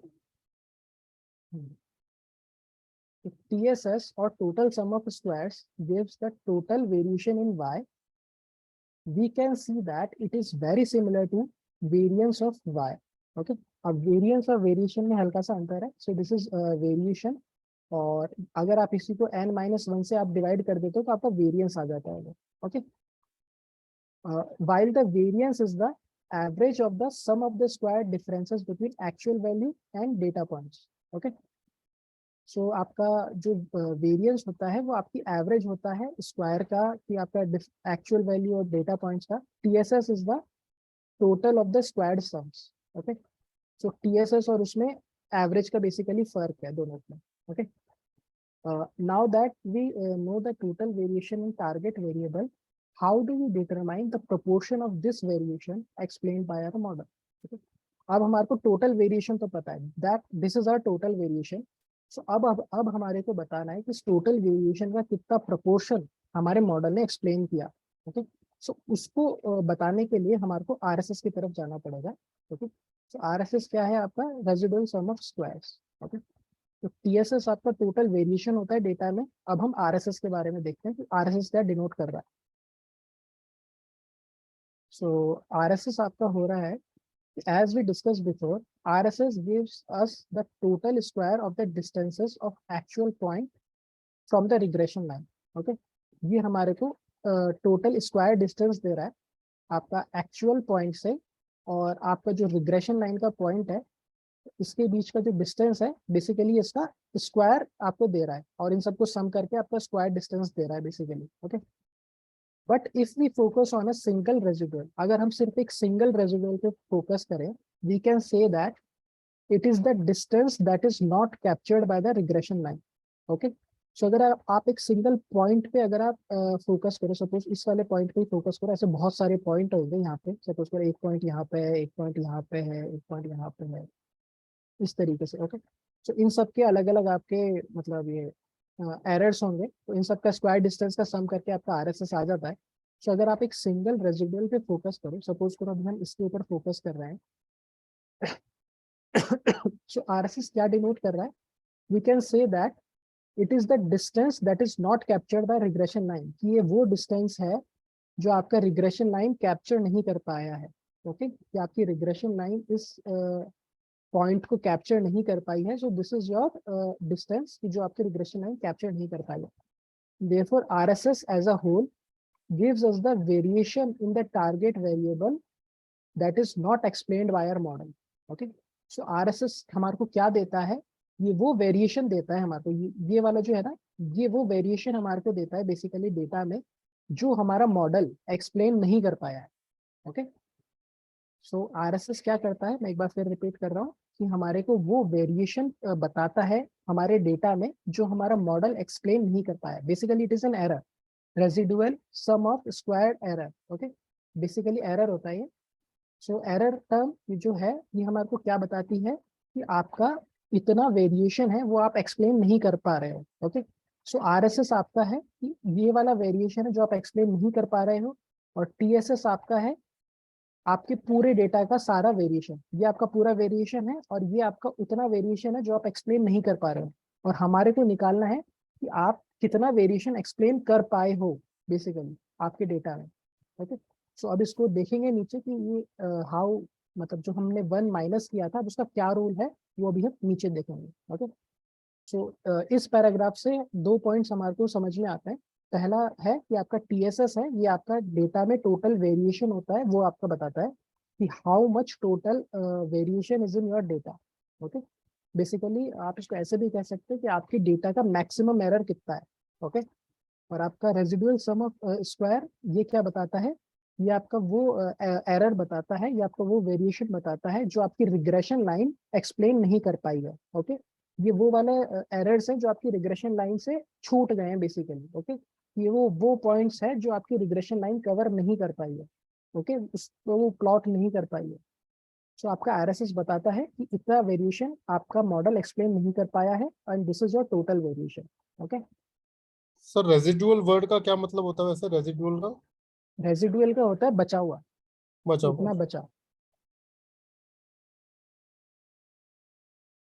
okay, so अभी हम आर स्क्वायर की तरफ देखते हैं कि अब okay, now if TSS gives us the total variation, TSS हमारे को टोटल वेरिएशन देता है वाई में, और आरएसएस हमारे को देता है variation in y that is not explained by x. Okay, ये आपका वाई का जो वेरिएशन है, जो आपका एक्स जो वेरिएबल है वो एक्सप्लेन नहीं कर पाए, बेसिकली मॉडल हम एक्स पे फिट कर रहे हैं। ओके, सो आपका टीएसएस है टोटल वेरिएशन, आरएसएस है वो वेरिएशन जो मॉडल एक्सप्लेन नहीं कर पाया है, देन टीएसएस माइनस आरएसएस, ये आपका टोटल में से आप अगर वो घटा दो कि जितना आप एक्सप्लेन नहीं कर पा रहे हो। ओके, जस्ट लाइक मैं कहूँ आपको इस टाइप से एग्जांपल दूं कि 100 आपके टोटल मार्क्स थे, 100 आपके टोटल मार्क्स थे आपके एग्जाम में, और आप 25 मार्क्स नहीं ला पाए। ओके, तो क्या आप मेरे को बता सकते हो आप कितने मार्क्स ला पाए? 75। हाँ, तो 75 कैसे ला पाए? 100 minus 25। Okay, so in the same way अगर मैं टीएसएस माइनस आरएसएस करता हूँ तो मेरे को वो वेरिएशन देता है वाई का, that is explained by our model, कि वो पार्ट मेरे को देता है ये कि जो मेरे मॉडल ने एक्सप्लेन किया। ओके, आरएसएस वो वाला पार्ट है जो मेरे मॉडल ने एक्सप्लेन नहीं किया। सो टीएसएस माइनस आरएसएस जब मैं करूंगा तो मेरे को वो वाला पार्ट मिलेगा जो मेरे मॉडल ने एक्सप्लेन किया। ओके, ओके, मनीषा का मैसेज आया है कि my voice is not audible. Okay, so आप में से औरों को भी प्रॉब्लम आ रही है मेरी वॉइस में, या ब्रेक हो रही थी बीच में अभी?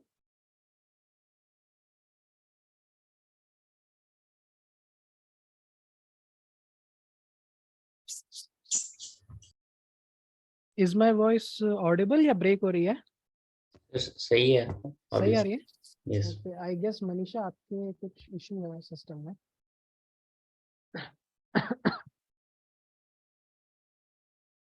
ओके, सो ये वाला पार्ट आपको समझ में आया कि TSS माइनस RSS क्या कर रहा है?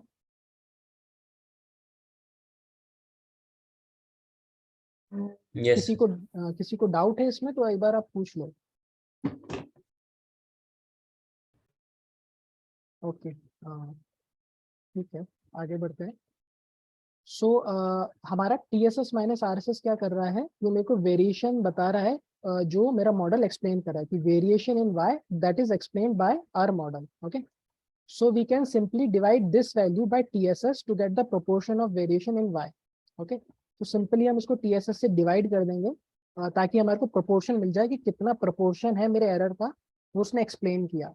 Okay, that is explained by our model and this is our R square statistics, और ये आपका पूरा आर स्क्वायर स्टैटिस्टिक है। तो बेसिकली अगर मैं सिंपल टर्म्स में कहूँ तो आपके आर स्क्वायर का फॉर्मूला होता है TSS minus RSS, okay, divided by TSS। Okay, so this is your total R square का फॉर्मूला। TSS माइनस RSS आपको बताता है कि आपका कितना वेरिएशन है वो आपके मॉडल ने एक्सप्लेन किया, and TSS is your total variation. तो जब हम इसको डिवाइड करते हैं तो ये हमारे को एक नंबर देता है बेसिकली। ओके, बेसिकली प्रोपोर्शन देता है इसलिए हमारे को कि इतना प्रोपोर्शन आपने एक्सप्लेन किया। सपोज करो अगर ये 0.6 देगा मेरे को, तो इसका मतलब है कि 60% of our proportion is explained, 60% of our variation is explained by our linear regression model. तो जनरली क्या होता है जब हम आर स्क्वायर फिट करते हैं तो हम देखते हैं कि हमारे डेटा में जो टोटल वेरिएशन है उसको कितना परसेंट हम फिट कर पा रहे हैं, कितना परसेंट एक्सप्लेन कर पा रहे हैं। तो सपोज करो अगर आपका कोई मॉडल है वो आपका 80% या 85% वेरिएशन अगर एक्सप्लेन कर रहा है, तो आप कह सकते हो कि ओके इट इज़ अ मतलब ठीक ठाक परफॉर्म करने वाला मॉडल है। और वहीं पे अगर कोई आपका 70% या 65% ही एक्सप्लेन कर रहा है तो आपको उसमें और इम्प्रूवमेंट करने की ज़रूरत है। तो इसलिए आर स्क्वायर टेक्निक हमारे काम आती है। Okay, so just like MSE या MAE है, वो इस टाइप का हमारे को नहीं देते, मतलब इस टाइप का एक कंपेयर करने का मैट्रिक्स वो हमारे को नहीं प्रोवाइड करवाते कि हमारा मॉडल कितना बेटर है। ओके, या टोटल जो वेरिएशन है उसमें से कितना एक्सप्लेन कर रहा है ये, या हम कितना इम्प्रूव कर सकते हैं, ये हमारे को बताता है कि हम कितना और इम्प्रूव कर सकते हैं बेसिकली अभी इस पे। सो इस टाइप से आपका आर स्क्वायर मैट्रिक यहाँ पे इंपॉर्टेंट हो जाता है। ओके, सो इसको हम ऐसे भी आप देख सकते हो कि आर स्क्वायर को explained variation divided by total variation. Okay, explained variation का आपका होता है TSS minus RSS, that is your explained variation. Total variation होता है आपका TSS। ओके, और इसी को आप ऐसे भी लिख सकते हो 1 minus unexplained variation divided by total variation. Okay, so ये 1 माइनस RSS अपॉन TSS। तो इस टाइप से आपका फॉर्मूला भी हो सकता है। ओके, सो अभी एक दो चीजें और है आर स्क्वायर की, वो भी देखते हैं क्योंकि इसके भी कुछ डिसएडवांटेजेस हैं, तो वो भी एक बार देखते हैं। So R square gives the degree of variability in target variable, okay, that is explained by the model और independent variables, कि आपके जितने भी independent variables हैं वो मिलके आपका कितना परसेंट जो वेरिएशन है वो एक्सप्लेन कर पा रहे हैं टारगेट वेरिएबल का।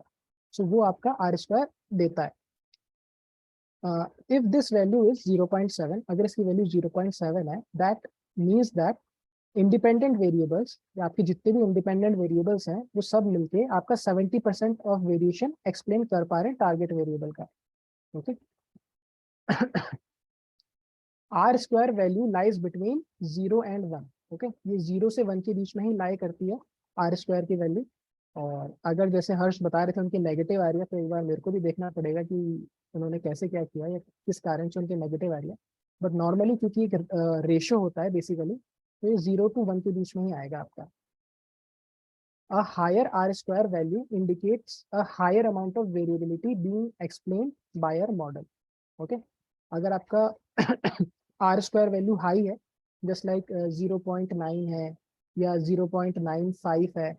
ओके, सो ये क्या सिग्निफाई करता है कि आपका जो हायर अमाउंट मतलब जो वेरिएबिलिटी है वो काफ़ी वेरिएबिलिटी आपका मॉडल एक्सप्लेन कर रहा है। ओके, और वहीं पर अगर आपकी लो प्रोपोर्शन आता है, सपोज करो 0.5 आया या 0.6 आया, तो उससे आपको पता पड़ता है कि आपका बहुत ही कम वेरिएशन है जो आपका लीनियर मॉडल एक्सप्लेन कर रहा है आपके डेटा का।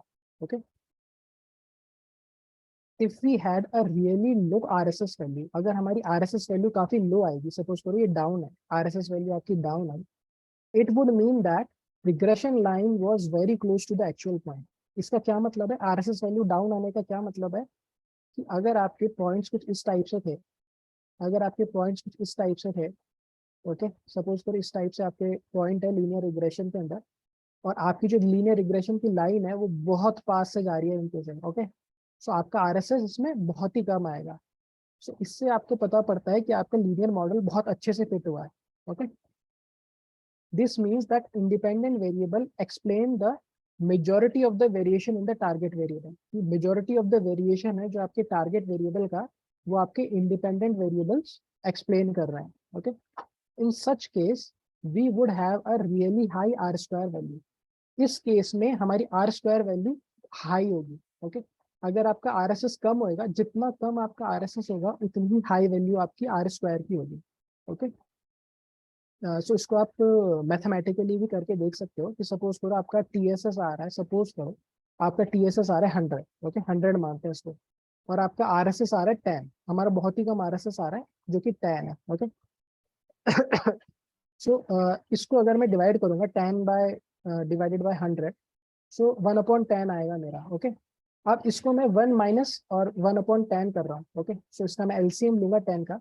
सो यहाँ पे मेरा LCM लेने के बाद आएगा 10 minus 1 divided by 10। Okay, so यहाँ पे आया मेरा 9/10। ओके, 9/10 को मैं सॉल्व करूंगा तो मेरा आंसर आया 0.9। ओके, सो 0.9 मेरा R स्क्वायर का स्कोर आया जो कि काफी हाई है।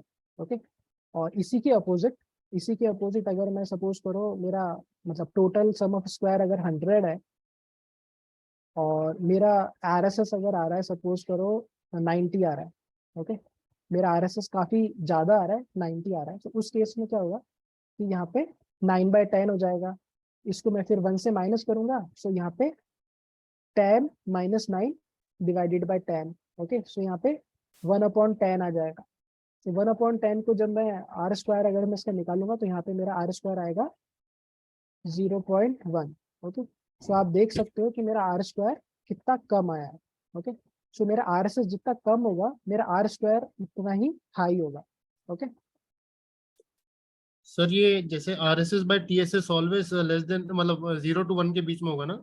हाँ तो सर इसका मतलब TSS हमेशा ग्रेटर होगा RSS से? हाँ, TSS हमेशा बड़ा होगा क्योंकि आप इसको मीन से सब्सट्रैक्ट कर रहे हो ना। जी तो आप ये इसमें मतलब मीन आपका क्या होता है, आपका जो डेटा है मीन उसका सेंटर पॉइंट होता है। ओके, आधे आपके वैल्यूज ऊपर होंगे, आधे वैल्यूज आपके नीचे होंगे। तो या तो आपका मॉडल है जो आपके मीन मॉडल से भी बहुत ही खराब परफॉर्म करे, ओके, कि आपका जो मीन है उससे भी खराब परफॉर्म कर रहा है, तो आपका हो सकता है कि आपका R स्क्वायर आपका नेगेटिव में आ जाए। मैथमेटिकली तो यही पॉसिबिलिटी लगती है, थ्योरेटिकली पता नहीं कि वो मॉडल इतना खराब फिट हो सकता है कि वो मीन वैल्यू से भी खराब परफॉर्म करे। और सो एक तो पॉसिबिलिटी है, but majority of the times क्या है कि आपका जो मीन वैल्यू है ये एकदम इससे आपका नॉर्मली पैटर्न पकड़ के मॉडल अच्छा ही परफॉर्म करता है। सो आपका TSS आपका होता है आपका टोटल एरर, और RSS आपका होता है जो मॉडल ने आप प्रिडिक्ट किया है उसके और एक्चुअल वैल्यूज के बीच का एरर। ओके, सो और अगर नॉर्मली ये हम रेशियो 1 हो तो सर ये रेशो 1 है तो मतलब आपका परफेक्ट हो मतलब गया मॉडल? बहुत ही परफेक्ट मॉडल हो गया जो प्रैक्टिकली पॉसिबल ही नहीं है। जी, ओके, क्योंकि एरर मतलब ये नॉइस भी रहती है आइडियल तो एक्चुअली कुछ डेटा चीज में। रहती नहीं सर। हाँ, सो इस टाइप से आपका R स्क्वायर एरर होता है। On the contrary, if we really have high RSS value, अगर मेरी RSS वैल्यू हाई होगी, so it would mean that regression line was far away from the actual points. Actual point से काफी दूर है मेरी रिग्रेशन लाइन, इसीलिए मेरे RSS वैल्यू हाई होगी। दस independent variables fail to explain the majority of the variation in target variable. Okay, वो मेजोरिटी ऑफ द वेरिएशन नहीं एक्सप्लेन कर पाएंगे मेरे टारगेट वेरिएबल का, तो इसके कारण क्या होगा कि मेरा बहुत ही लो आर स्क्वायर वैल्यू आएगी. Okay, so this explains why r square value gives us the variation in the target variable given by variation in independent variables. Okay, so इस टाइप से आपका r स्क्वायर होता है. बेसिकली आपका proportion बताता है कि आपका कितना परसेंट या कितना proportion of your variation is explained by your model. Okay, और कितना आप इंप्रूव कर सकते हो बेसिकली इसको. तो ये तो आपकी आर स्क्वायर की पूरी थ्योरी थी. इसका फॉर्मूला है 1 minus R S S upon T S S. एक बार फिर डिवाइस एक बार कर लेते हैं. तो आर एस एस का क्या फॉर्मूला होता है? आर एस एस का फॉर्मूला होता है यहाँ पे summation Y I minus Y hat. Y hat आपकी प्रिडिक्टेड वैल्यू होती है और इसका होल स्क्वायर. ओके, और इन सब वैल्यूज का समेशन, ये आपका आर एस एस होता है. और टी एस एस आपका होता है Y I minus Y bar. Mean value से आप हम इसका डिफरेंस निकालते हैं सारे पॉइंट्स का, और फिर हम इसका स्क्वायर कर देते हैं. Okay, so this is your T S S, this is your are S S, और ये आपका आर स्क्वायर का फॉर्मूला होता है. वैसे तो इसका लाइब्रेरी होती है हमारे एसके लर्न के अंदर, बट अगर लाइब्रेरी नहीं भी हो तो भी आप इसको खुद आप इसका मैथमेटिकल फंक्शन बना के इसको यूज कर सकते हैं. ओके, क्योंकि इसके बाद मतलब इसकी आर स्क्वायर की जो प्रॉब्लम्स है उसको सॉल्व करने के लिए एक सेकंड मैट्रिक्स आती है एडजस्टेड आर स्क्वायर. ओके, और एडजस्टेड आर स्क्वायर आपके एसके लर्न में नहीं है, तो उसके लिए क्या है, हम आर स्क्वायर को ही थोड़ा मॉडिफाई करते हैं और उसको एडजस्टेड आर स्क्वायर में कन्वर्ट करते हैं.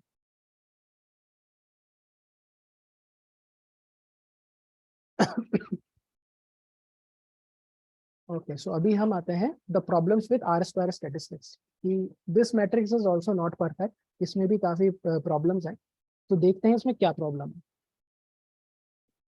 The R square statistic isn't perfect. In fact it suffers from a major flaw. ये एक बहुत ही बड़ी मेजर फ्लॉ से सफर है. क्या है? Its value never decreases no matter the number of variables we add to a regression model. Okay, so basically क्या होता है जब फीचर सिलेक्शन का एक्चुअली पार्ट है, ये वाला पार्ट है फीचर सिलेक्शन का है. नॉर्मली सपोज करो आपका जो डेटा फ्रेम है इसमें बहुत सारे कॉलम है. अब कुछ कॉलम्स आपके बहुत काम के हैं, कुछ कॉलम्स आपके बिल्कुल काम के नहीं है. ओके, सो उसमें आप क्या करते हो कि सपोज करो आपने फर्स्ट 5 कॉलम्स लिए और आपने उसको फीड किया मशीन लर्निंग मॉडल में और आपने उसमें आर स्क्वायर मैट्रिक्स निकाली. Okay, so R square metrics में सपोज करो आपको दिया 0.6, इसके 0.6 वैल्यू. ओके, अब क्या किया आपने 6th वेरिएबल ऐड किया और फिर आपने वापस मशीन लर्निंग मॉडल में ट्रेन किया, फिर आर स्क्वायर निकाला, तो इसने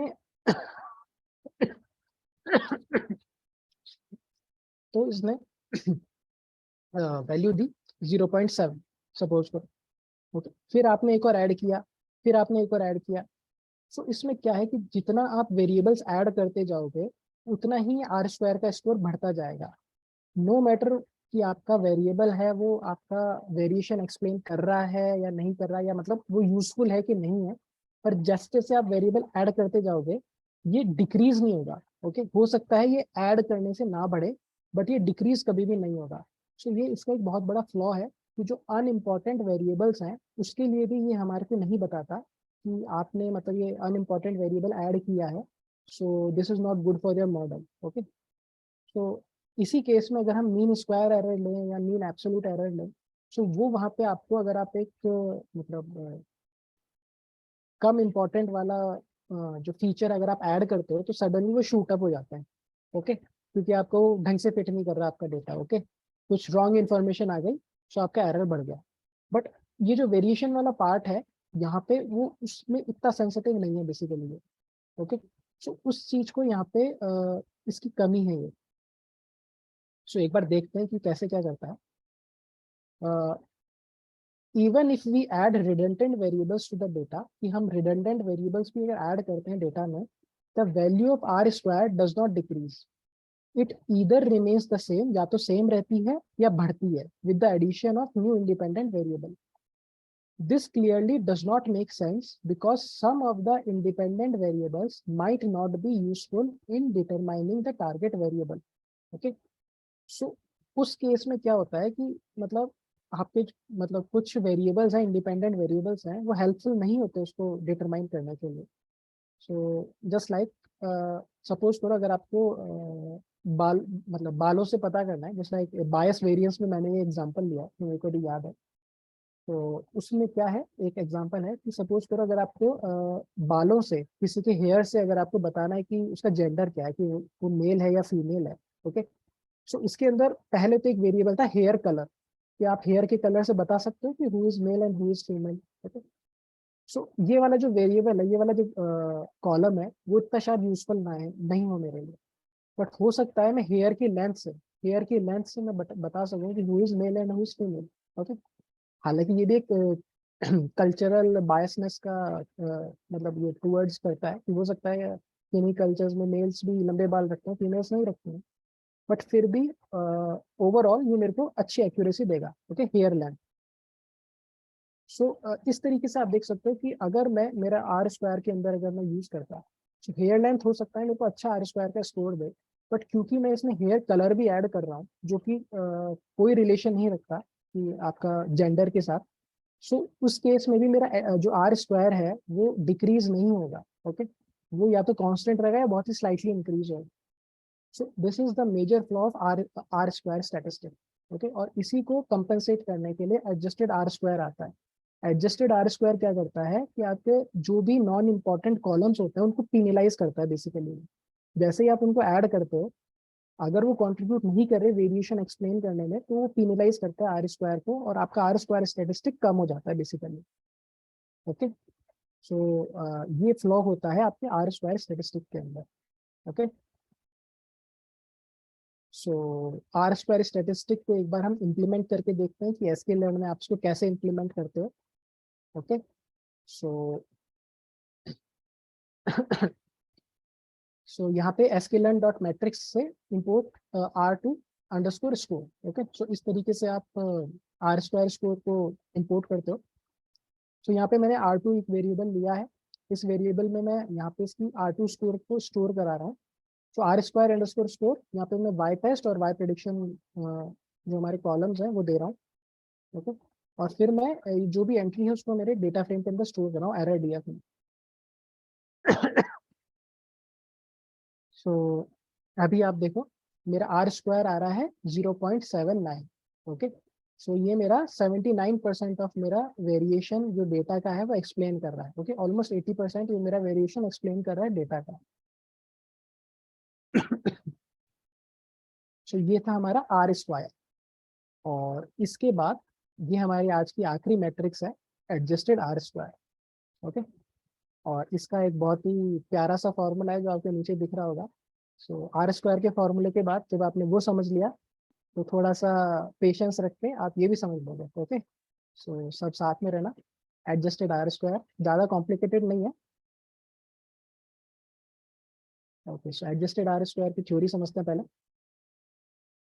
The adjusted R square takes into account the number of independent variable used for predicting the target variable. Okay, ये किस चीज को अकाउंट में लेता है कि आप कितने number of independent variables use ले रहे हो. सपोज करो हमारे बैंगलोर हाउसिंग प्राइसेस में आपके पास 11 कॉलम्स थे और वन हॉट एनकोडिंग करने के बाद वो 16 कॉलम्स हो गए थे. Okay, almost. सो ये जो एडजस्टेड आर स्क्वायर है, ये अकाउंट करेगा कि आप कितने कॉलम्स यूज में ले रहे हो आपका हाउस प्राइस प्रिडिक्ट करने में. ओके, जितने कम कॉलम आप यूज में लोगे और जितनी हाई एक्यूरेसी होगी, तो आपका एडजस्टेड आर स्क्वायर उतना ही अच्छा परफॉर्म मतलब उसको उतनी इंपॉर्टेंस देगा basically. But adjusted R square का यूज कब किया जाता है, बेसिकली इसको आप फीचर सिलेक्शन में भी यूज कर सकते हो. ओके, सो लीनियर रिग्रेशन में ही क्या है, कई टाइप की फीचर सिलेक्शन टेक्निक्स होती हैं, जैसे लाइक फॉरवर्ड सिलेक्शन होता है, बैकवर्ड सिलेक्शन होता है. ओके, सो इस टाइप से मतलब टेक्निक्स होती हैं. जैसे लाइक मैं थोड़ा सा आइडिया दे दूं आपको, फॉरवर्ड सिलेक्शन और बैकवर्ड सिलेक्शन क्या करता है. तो सपोज करो कि आपके पास बैंगलोर हाउस प्राइस का ही डेटा लेते हैं कि आपके पास 16 कॉलम्स हैं. ओके, आपने सारी वन हॉट एनकोडिंग कर ली, सारा स्केल कर लिया डेटा को, अभी आपके पास एक एरे है जिसमें 16 कॉलम्स है, ओके, और एक आपके पास है आपका हाउस प्राइस वाला कॉलम। तो फॉरवर्ड सिलेक्शन में क्या होता है, फॉरवर्ड सिलेक्शन में आपका एक वेरिएबल को पिक करेगा, ओके, इस 16 में से कोई सा भी एक वेरिएबल पिक करेगा और उसमें वो लीनियर मॉडल फिट करेगा, लीनियर रिग्रेशन फिट करेगा, और उसमें वो प्रिडिक्ट करने की कोशिश करेगा आपके हाउस प्राइस को प्रिडिक्ट करने की कोशिश करेगा। तो ये प्रिडिक्ट करेगा तो इसका कुछ एरर आएगा, ओके, वो एरर ये स्टोर कर लेगा। ऐसे ही ये पूरे 16 टाइम्स अलग अलग वेरिएबल्स लेगा, कि सपोज करो पहले फर्स्ट कॉलम लिया, फिर सेकंड कॉलम लिया, फिर थर्ड कॉलम लिया, एक ही कॉलम से प्रिडिक्ट करेगा हाउसिंग प्राइस को। तो उसके अंदर से जिसका सबसे कम एरर रहेगा वो उस कॉलम को सेलेक्ट कर लेगा, ओके। सो अभी आपका एक कॉलम सेलेक्ट हो गया जिससे आपका सबसे कम एरर रहा, फिर वापस 16 में से एक कॉलम गया तो बच गया 15। तो अब इन 15 में से एक एक करके वो कॉलम यहाँ पे ट्राई करेगा, ओके। पहले सपोज करो सेकंड कॉलम यूज किया, फिर थर्ड कॉलम यूज किया और हर एक बार वो आपका एरर कैलकुलेट करेगा। वो एरर आपका मीन एब्सोल्यूट एरर हो सकता है, मीन स्क्वायर एरर हो सकता है, कुछ भी हो सकता है, ओके। एरर कैलकुलेट करेगा और उसके बाद वो देखेगा कि कौन से दो वेरिएबल्स का कॉम्बिनेशन है जो मेरे को सबसे कम एरर दे रहा है, फिर वो उन दोनों को सेलेक्ट कर लेगा। तो ऐसे करते करते वो आपका मतलब कॉलम सेलेक्ट करते जाएगा जिसपे आपका सबसे कम एरर आ रहा हो, okay. So basically this is a forward selection technique. तो इसको बेसिकली क्या हम किस लिए यूज करते हैं, बेसिकली इसको हम फीचर सिलेक्शन के लिए यूज करते हैं कि जब आपके पास बहुत सारे कॉलम है और आपको पता नहीं कि कौन से कॉलम आपके लिए यूजफुल है मॉडल में और किसको आप हटाओ, तो ये फॉरवर्ड सिलेक्शन टेक्निक आती है। बट इसका डाउन साइड क्या है कि इसमें आपके इटरेशंस बहुत ज़्यादा होते हैं। कि सपोज करो आपको अगर ये 16 कॉलम्स को ही अगर आपको फॉरवर्ड सिलेक्शन करके देखना है तो आपके जो नंबर ऑफ परमुटेशन कॉम्बिनेशन है वो काफ़ी ज़्यादा हो जाएंगे इसमें। इसका एक फॉर्मूला होता है, अभी मेरे को ध्यान नहीं आ रहा, 2 raised to power कुछ करके होता है कि इतने नंबर ऑफ मॉडल्स आप फिट करोगे, okay. Just like first column को सेलेक्ट करने के लिए मैं 16 मॉडल्स फिट करूंगा अलग अलग, ओके। हर एक वेरिएबल को लूंगा, उसको मॉडल को फिट करूंगा, फिर उसका एरर कैलकुलेट करूंगा। तो 16 मॉडल्स तो एक कॉलम को सेलेक्ट करने के लिए हो गए। फिर सेकंड कॉलम को सेलेक्ट करने के लिए 15 टाइम्स में मतलब अलग अलग कॉम्बिनेशन ट्राई करूंगा, ओके। सो आप देख सकते हो मैं 16 इंटू 15 इंटू ये इंटू 14, तो ये मेरा n फैक्टोरियल जाएगा, बेसिकली n फैक्टोरियल प्रोसेस जाएगा। तो 16 फैक्टोरियल टाइम्स मेरे को मॉडल फिट करना पड़ेगा, तब जाके बेस्ट पैरामीटर्स मैं सेलेक्ट कर पाऊंगा। सो ये काफ़ी कंप्यूटेशनली एक्सपेंसिव होता है। और इसी का एक होता है बैकवर्ड सिलेक्शन। तो बैकवर्ड सिलेक्शन नेम से पता पड़ रहा है कि एकदम उल्टा होता है इसका। तो उसमें आपका 16 कॉलम से आप शुरुआत करते हो, फिर आप एरर देखते हो, फिर आप एक एक करके कॉलम हटाते हो, ओके। फिर आप देखते हो कि किस कॉलम को हटाने से आपका एरर में मतलब कमी आई, ओके। सो उस कॉलम को हटा देते हो, फिर नेक्स्ट आप दूसरे कॉलम को हटाते हो या इस टाइप से। तो this is also computationally expensive, but it is मतलब ये कम एक्सपेंसिव है एज कम्पेयर टू ये फॉरवर्ड सिलेक्शन। और इसी के बीच का भी एक होता है, ओके। और वन मोर थिंग, इन दोनों एल्गोरिदम्स को ब्रेक करने के लिए हम कंडीशंस सेट करते हैं कि आपका अगर इतने तक एरर आ जाए तो आपका ये मतलब ये जो सिलेक्शन वाला मॉड्यूल है ये ब्रेक हो जाए, या आपके इतने फीचर्स अगर हो जाए तो आप ब्रेक कर दो ये फॉरवर्ड सिलेक्शन वाला मेथड। तो ये हमारे को सेट करना पड़ता है बेसिकली कंडीशंस, ओके। सो ये तो बात हो गई फीचर सिलेक्शंस की, ओके। सो काफी थोड़ा ऑफ टॉपिक हो गए थे हम। हाँ so basically adjusted R square क्या करता है कि अगर आप एक वेरिएबल आप फिट करते हो जो आपका इंपॉर्टेंट नहीं होता या ट्रैश वैल्यूज होती है जिसमें जो आपका कोई वेरिएशन एक्सप्लेन नहीं कर रहा है, तो आपका एडजस्टेड आर स्क्वायर उसको पीनलाइज करता है, ओके। सो एक बार इसका फॉर्मूला देखते हैं, इसका फॉर्मूला क्या है। फॉर्मूला देखने के बाद आपको थोड़ा समझ में आ जाएगा कि ये कर क्या रहा है, ओके। सो फॉर्मूला देखते हैं। तो फॉर्मूला है आपका, ये आर स्क्वायर आपका क्या है, ये आपका एडजस्टेड आर स्क्वायर की वैल्यू है, ओके। सो बेसिकली हम इसको क्या कर रहे हैं, एक बार मैं एक्सप्लेन कर देता हूँ। एन आपका क्या है फॉर्मूले में एन आपकी नंबर ऑफ रोज है, basically number of data points in your data set, कि आपकी number of rose data set में कितनी है, ओके। और के आपका क्या रिप्रेजेंट कर रहा है, नंबर ऑफ इंडिपेंडेंट वेरिएबल्स, मतलब नंबर ऑफ कॉलम्स। के आपका नंबर ऑफ कॉलम्स है, एन आपका नंबर ऑफ रोज है, ओके। आर क्या रिप्रेजेंट कर रहा है, R represent R square values determined by the model. Okay, R आपकी नॉर्मल आर स्क्वायर वैल्यू है।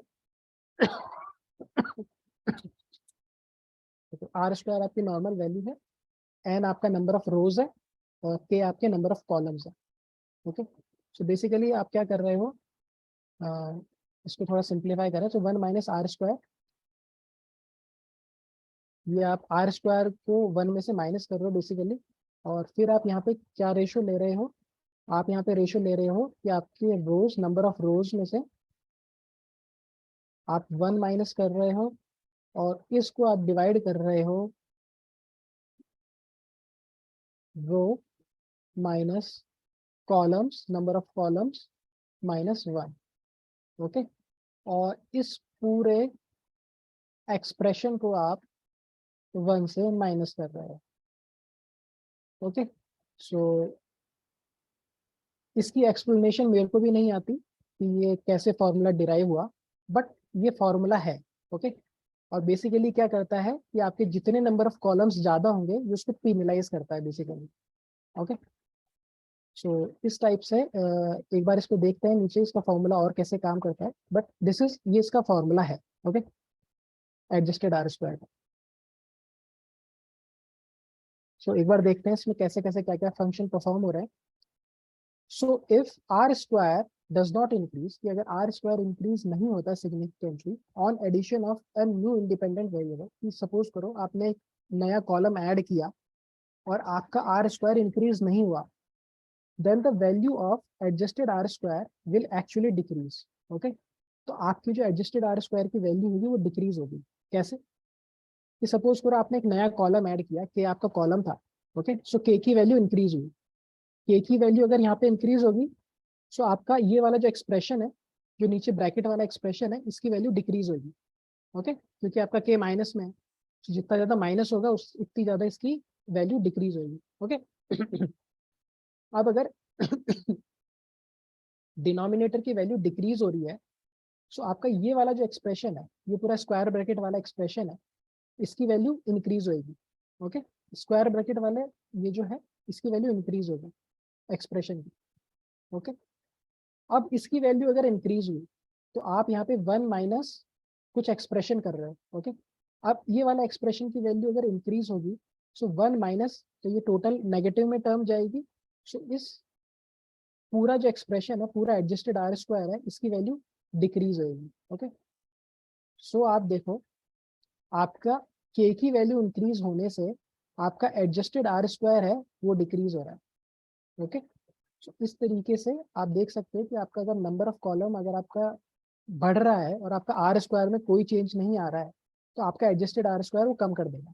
Okay, on the other hand, if on adding a new independent variable we see a significant increase in r square value, कि नया variable add करने पे r square आपका बढ़ जाता है, then adjusted r square value will also increase। Okay, so इसमें अब नीचे वाले एग्जांपल में देखते हैं कि कॉलम आपने ऐड किया तो इसकी वैल्यू बढ़ गई। ओके, और आपकी जो नीचे वाला जो ब्रैकेट है, जो नीचे वाला ब्रैकेट है, इसकी वैल्यू डिक्रीज होगी, यहाँ पे डिक्रीज होगी। बट ऊपर अब यहाँ पे आर स्क्वायर की वैल्यू आपकी इंक्रीज हुई है, सिग्निफिकेंटली इंक्रीज हुई है। ओके, सो आपका ये वाला जो एक्सप्रेशन है 1 minus R square N minus 1, okay, ऊपर वाला जो एक्सप्रेशन है इसकी वैल्यू डिक्रीज होगी। ओके, इसकी वैल्यू डिक्रीज होगी। ओके, और इसकी वैल्यू डिक्रीज हुई आपकी, मतलब ऊपर आपकी डिक्रीज हुई, नीचे भी आपकी वैल्यू डिक्रीज हुई, तो आपका ये जो आपका डिनोमिनेटर डिक्रीज हो रहा है बेसिकली। ओके, डिनोमिनेटर डिक्रीज हो रहा है, सो आपका क्या होगा, मतलब ये आपका, ओके, इसमें कुछ प्रॉब्लम है बेसिकली, इस डायग्राम में कुछ प्रॉब्लम है।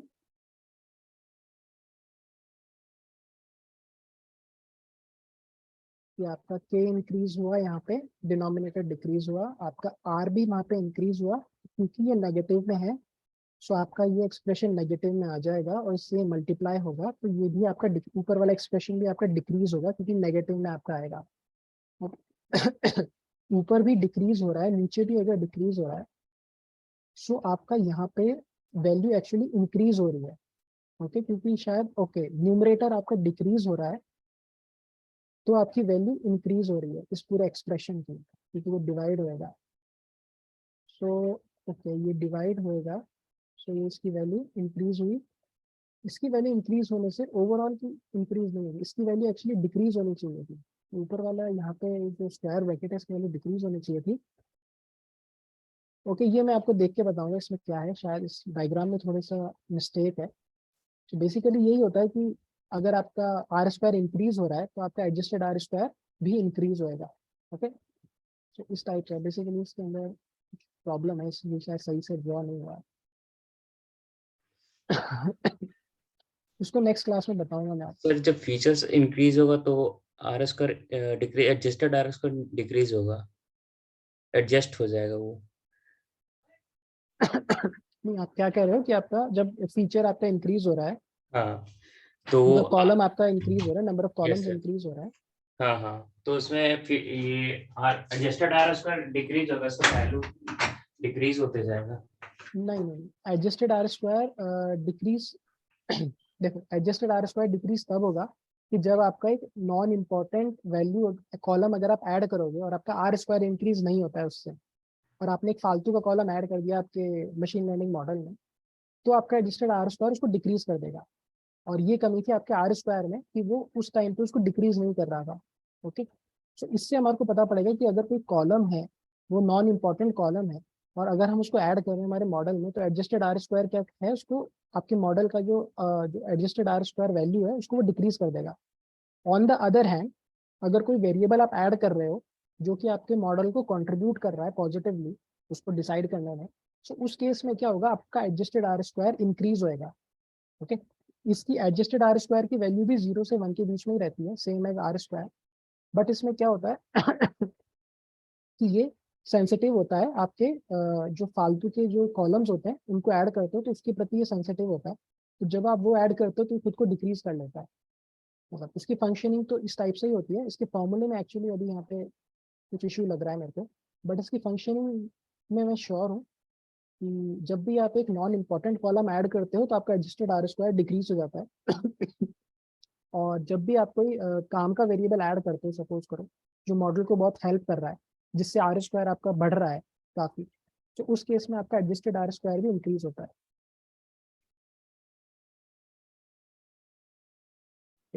सो आगे कंटिन्यू करते हैं। Clearly it is better to use adjusted R square when there are multiple variables in the regression model. जब आपके रिग्रेशन मॉड्यूल में बहुत सारे वेरिएबल्स हैं, बहुत सारे कॉलम्स हैं, तो एडजस्टेड आर स्क्वायर यूज करना चाहिए। This would allow us to compare models with different number of independent variables. तो ये हमारे को अलाउ करता है कंपेयर करने को हमारे मॉडल्स को कि अगर हमने ये वाले सेट ऑफ कॉलम्स यूज किए तो हमारा कैसा परफॉर्मेंस आया, ये सेट ऑफ कॉलम्स यूज किए तो कितना एडजस्टेड आर स्क्वायर की वैल्यू आई। ओके तो इस टाइप से सो अभी यहाँ पे एडजस्टेड आर स्क्वायर इम्प्लीमेंट किया है। सो हमारा जस्ट लाइक फॉर्मूला था, इस टाइप का ही फॉर्मूला है। सो इसको इसी तरीके से हमने इम्प्लीमेंट किया है यहाँ पे। सो एन आपका क्या था, number of rose. Okay so number of रोज क्या है आपका, x underscore train dot shape 0। Okay just like अगर आप एक्स अंडरस्कोर ट्रेन का डॉट शेप निकालते हो, सो यहाँ पे आपको नंबर ऑफ रोज और नंबर ऑफ कॉलम्स आते हैं। ओके सो यहाँ पे 240 रोज है और आपका एक ही कॉलम।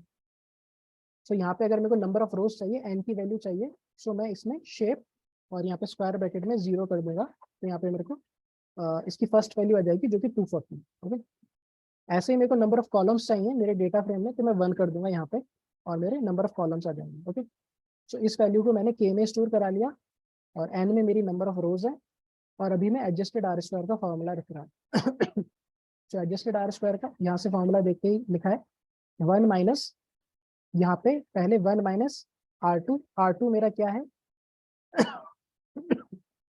R2 मेरा ये वाला स्कोर है, एडजस्टेड आर स्क्वायर जो मैंने ऊपर निकाला था। ओके सो 1 माइनस R2, फिर इसको मैं मल्टीप्लाई कर रहा हूँ n-1 के साथ और फिर इस पूरे एक्सप्रेशन को मैं डिवाइड कर रहा हूँ n-k-1 से। ओके सो ये मेरा एडजस्टेड R2 स्कोर आ गया, एडजस्टेड आर स्क्वायर स्कोर आ गया और इसको मैं अभी मेरे डेटा फ्रेम में डाल रहा हूँ और इसको भी प्रिंट करके देखते हैं इसका क्या आया रिजल्ट। सो आप देख सकते हो इसका एकदम सेम आया रिजल्ट जो मेरा आर स्क्वायर से आया था। और ऐसा क्यों हुआ? क्योंकि मेरा नंबर ऑफ वेरिएबल्स जस्ट एक ही है, नंबर ऑफ कॉलम्स एक ही है मेरे पास, तो एडजस्टेड आर स्क्वायर इसमें कुछ ज्यादा करेगा नहीं। ओके, अगर मेरे पास मल्टीपल वेरिएबल्स होते, मल्टीपल कॉलम्स होते, तो उसमें फिर हम देख सकते थे कि एडजस्टेड आर स्क्वायर क्या आया। ओके सो ये आपकी एरर मैट्रिक्स है सारी रिग्रेशन की जो कंप्लीट हुई है। यहाँ पे आप सारे फॉर्मूलेज देख सकते हो, ये सब मैंने समरी के लिए एक बार यहाँ पे नीचे डाल दिया। ओके सो आज इतना ही करेंगे। सो एरर मैट्रिक्स है, इनको आप रिवाइज कीजिएगा। और कल हम ये बायस वेरिएंस ट्रेड ऑफ करेंगे कि आपके जो बायस और वेरिएंस होता है आपका लीनियर रिग्रेशन में, उसको आप कैसे देखते हो और उसको आपको कैसे डील करना चाहिए बेसिकली। ओके, तो आज के लेक्चर में कोई क्वेश्चंस किसी पार्ट में? Anything you want to ask?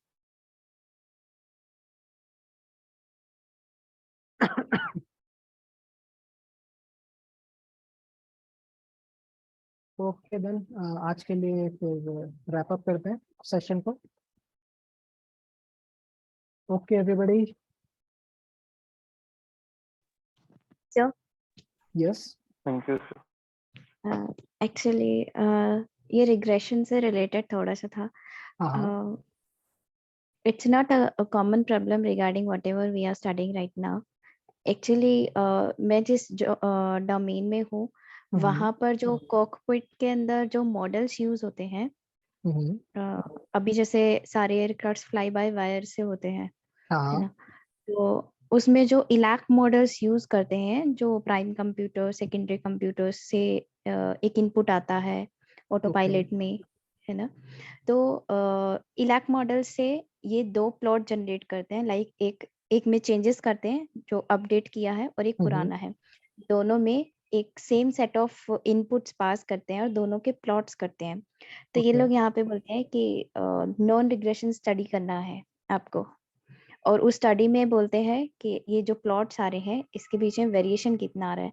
अब मैं यहाँ कंफ्यूज हो गई हूँ, like whatever we are reading it here, और वहां पे जो मैं इन्वेस्टिगेशंस करती हूँ तो उसमें मुझे कभी कभी कंफ्यूजन होता है, क्योंकि वो जो रिग्रेशन आता है उसके बैक एंड में भी उनका पूरा जुपिटर नोटबुक पाइथन स्क्रिप्ट है, ओके है ना. वो उस इलैक मॉडल से पूरे इनपुट्स गो थ्रू करवाते हैं, सिमुलेशंस लॉन्च करवाते हैं, और फिर उसके बाद में उनका एक आउटपुट जो फाइल्स आता है उसके वो रेड केसेस पॉपुलेट होते हैं कि ये केस आपको इन्वेस्टिगेट करने हैं.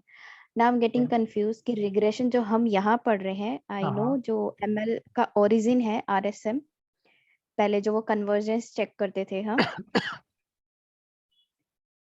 फिर उसके बाद में धीरे धीरे आरएसएम से ये स्टार्ट हुआ है ना मशीन लर्निंग, मतलब why we are reading machine learning, ये आरएसएम से स्टार्ट हुआ है कि बहुत सिंपल या लेमन लैंग्वेज में बोलूं, suppose that a minus B का स्क्वायर कर रहे हैं तो 3 टर्म्स आ रही हैं, फिर a माइनस बी माइनस सी ऐसे कर रहे हैं, तो इतने सारे पैरामीटर्स आ रहे हैं, तो ये डाइवर्ज हो रहा है जब हम इसको कैलकुलेट करते हैं.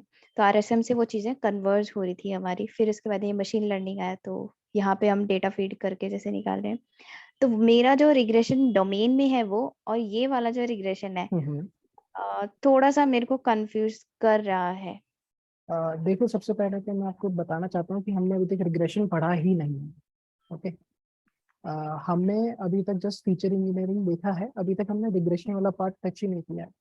सो जस्ट लाइक अभी बायस और अभी ये जो वेरिएंस, एरर रिग्रेशन चल रहा है ना, इसी का ही मैं बोल रही हूँ. ओके, एरर मैट्रिक्स जो है, यस यस, ओके, सो वहाँ पे आप कौन सी एरर मैट्रिक्स यूज कर रहे हैं? जस्ट लाइक आप जो डिफरेंस आई देख रहे हैव हैं नो दोनों आइडिया, मॉडल्स में.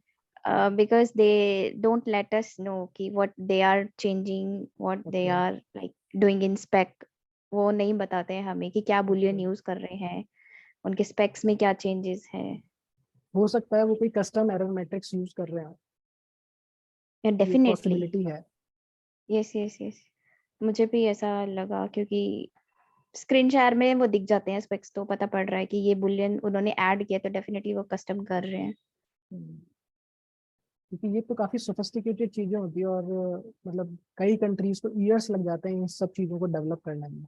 बेसिकली ये मतलब काफी आप कह लो इम्पोर्टेंट टेक्नोलॉजिकल पार्ट्स होते हैं जो कोई भी कंट्री शेयर नहीं करता है। ओके, तो उस लेवल पे Yes. अगर आप देखो कि हम मतलब यहाँ पे जो कवर कर रहे हैं बेसिकली यहाँ पे हम फाउंडेशन चीजें कवर कर रहे हैं कि अगर आप मशीन लर्निंग स्टार्ट करते हो तो what are the foundation blocks. और ये जो चीजें की आप बात अभी कर रहे हो जो आप मेरे को बता रहे हो ये है बहुत ही एक्सपर्ट लेवल के जो लोग होते हैं जिसमें रिसर्च करते हैं बेसिकली जो इनोवेशन करते हैं ये वो वाला वर्क कर रहे हैं वहाँ पे वो।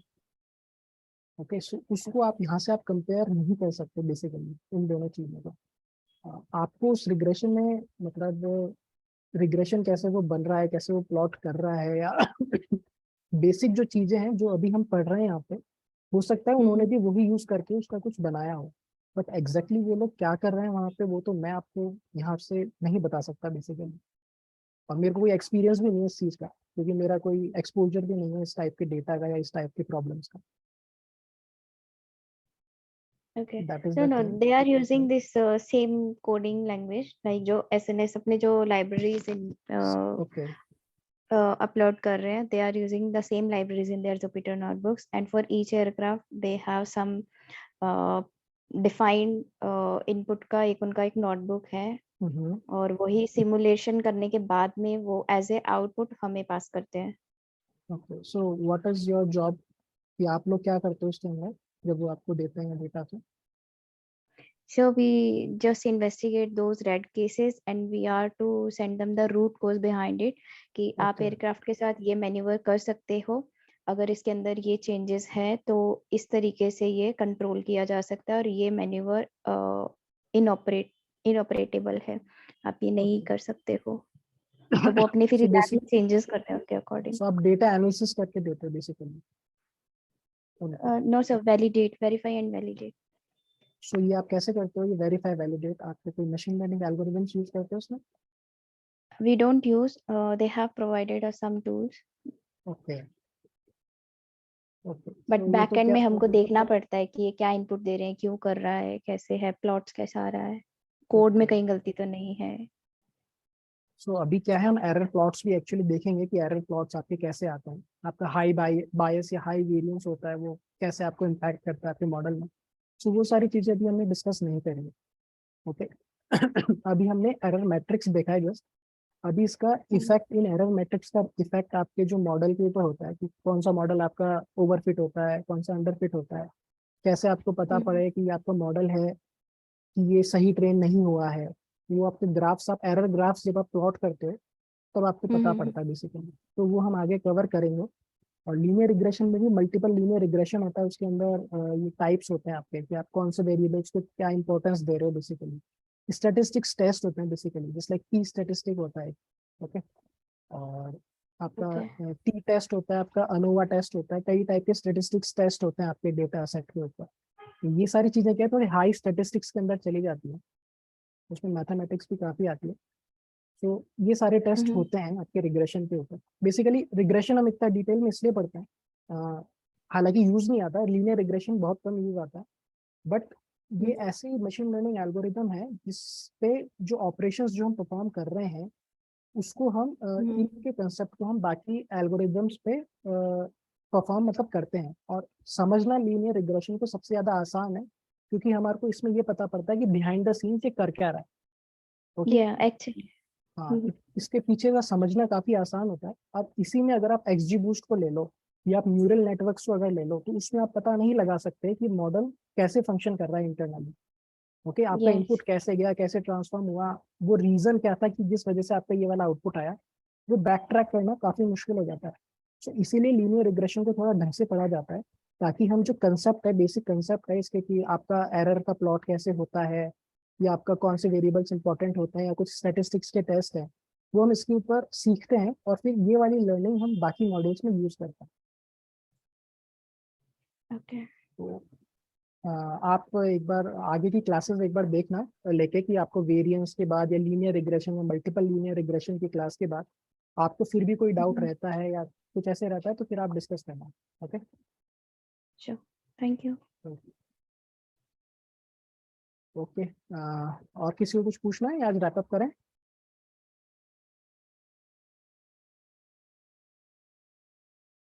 ओके चलो तो फिर आज ओवर करते हैं। Thank you all. Thank you, sir.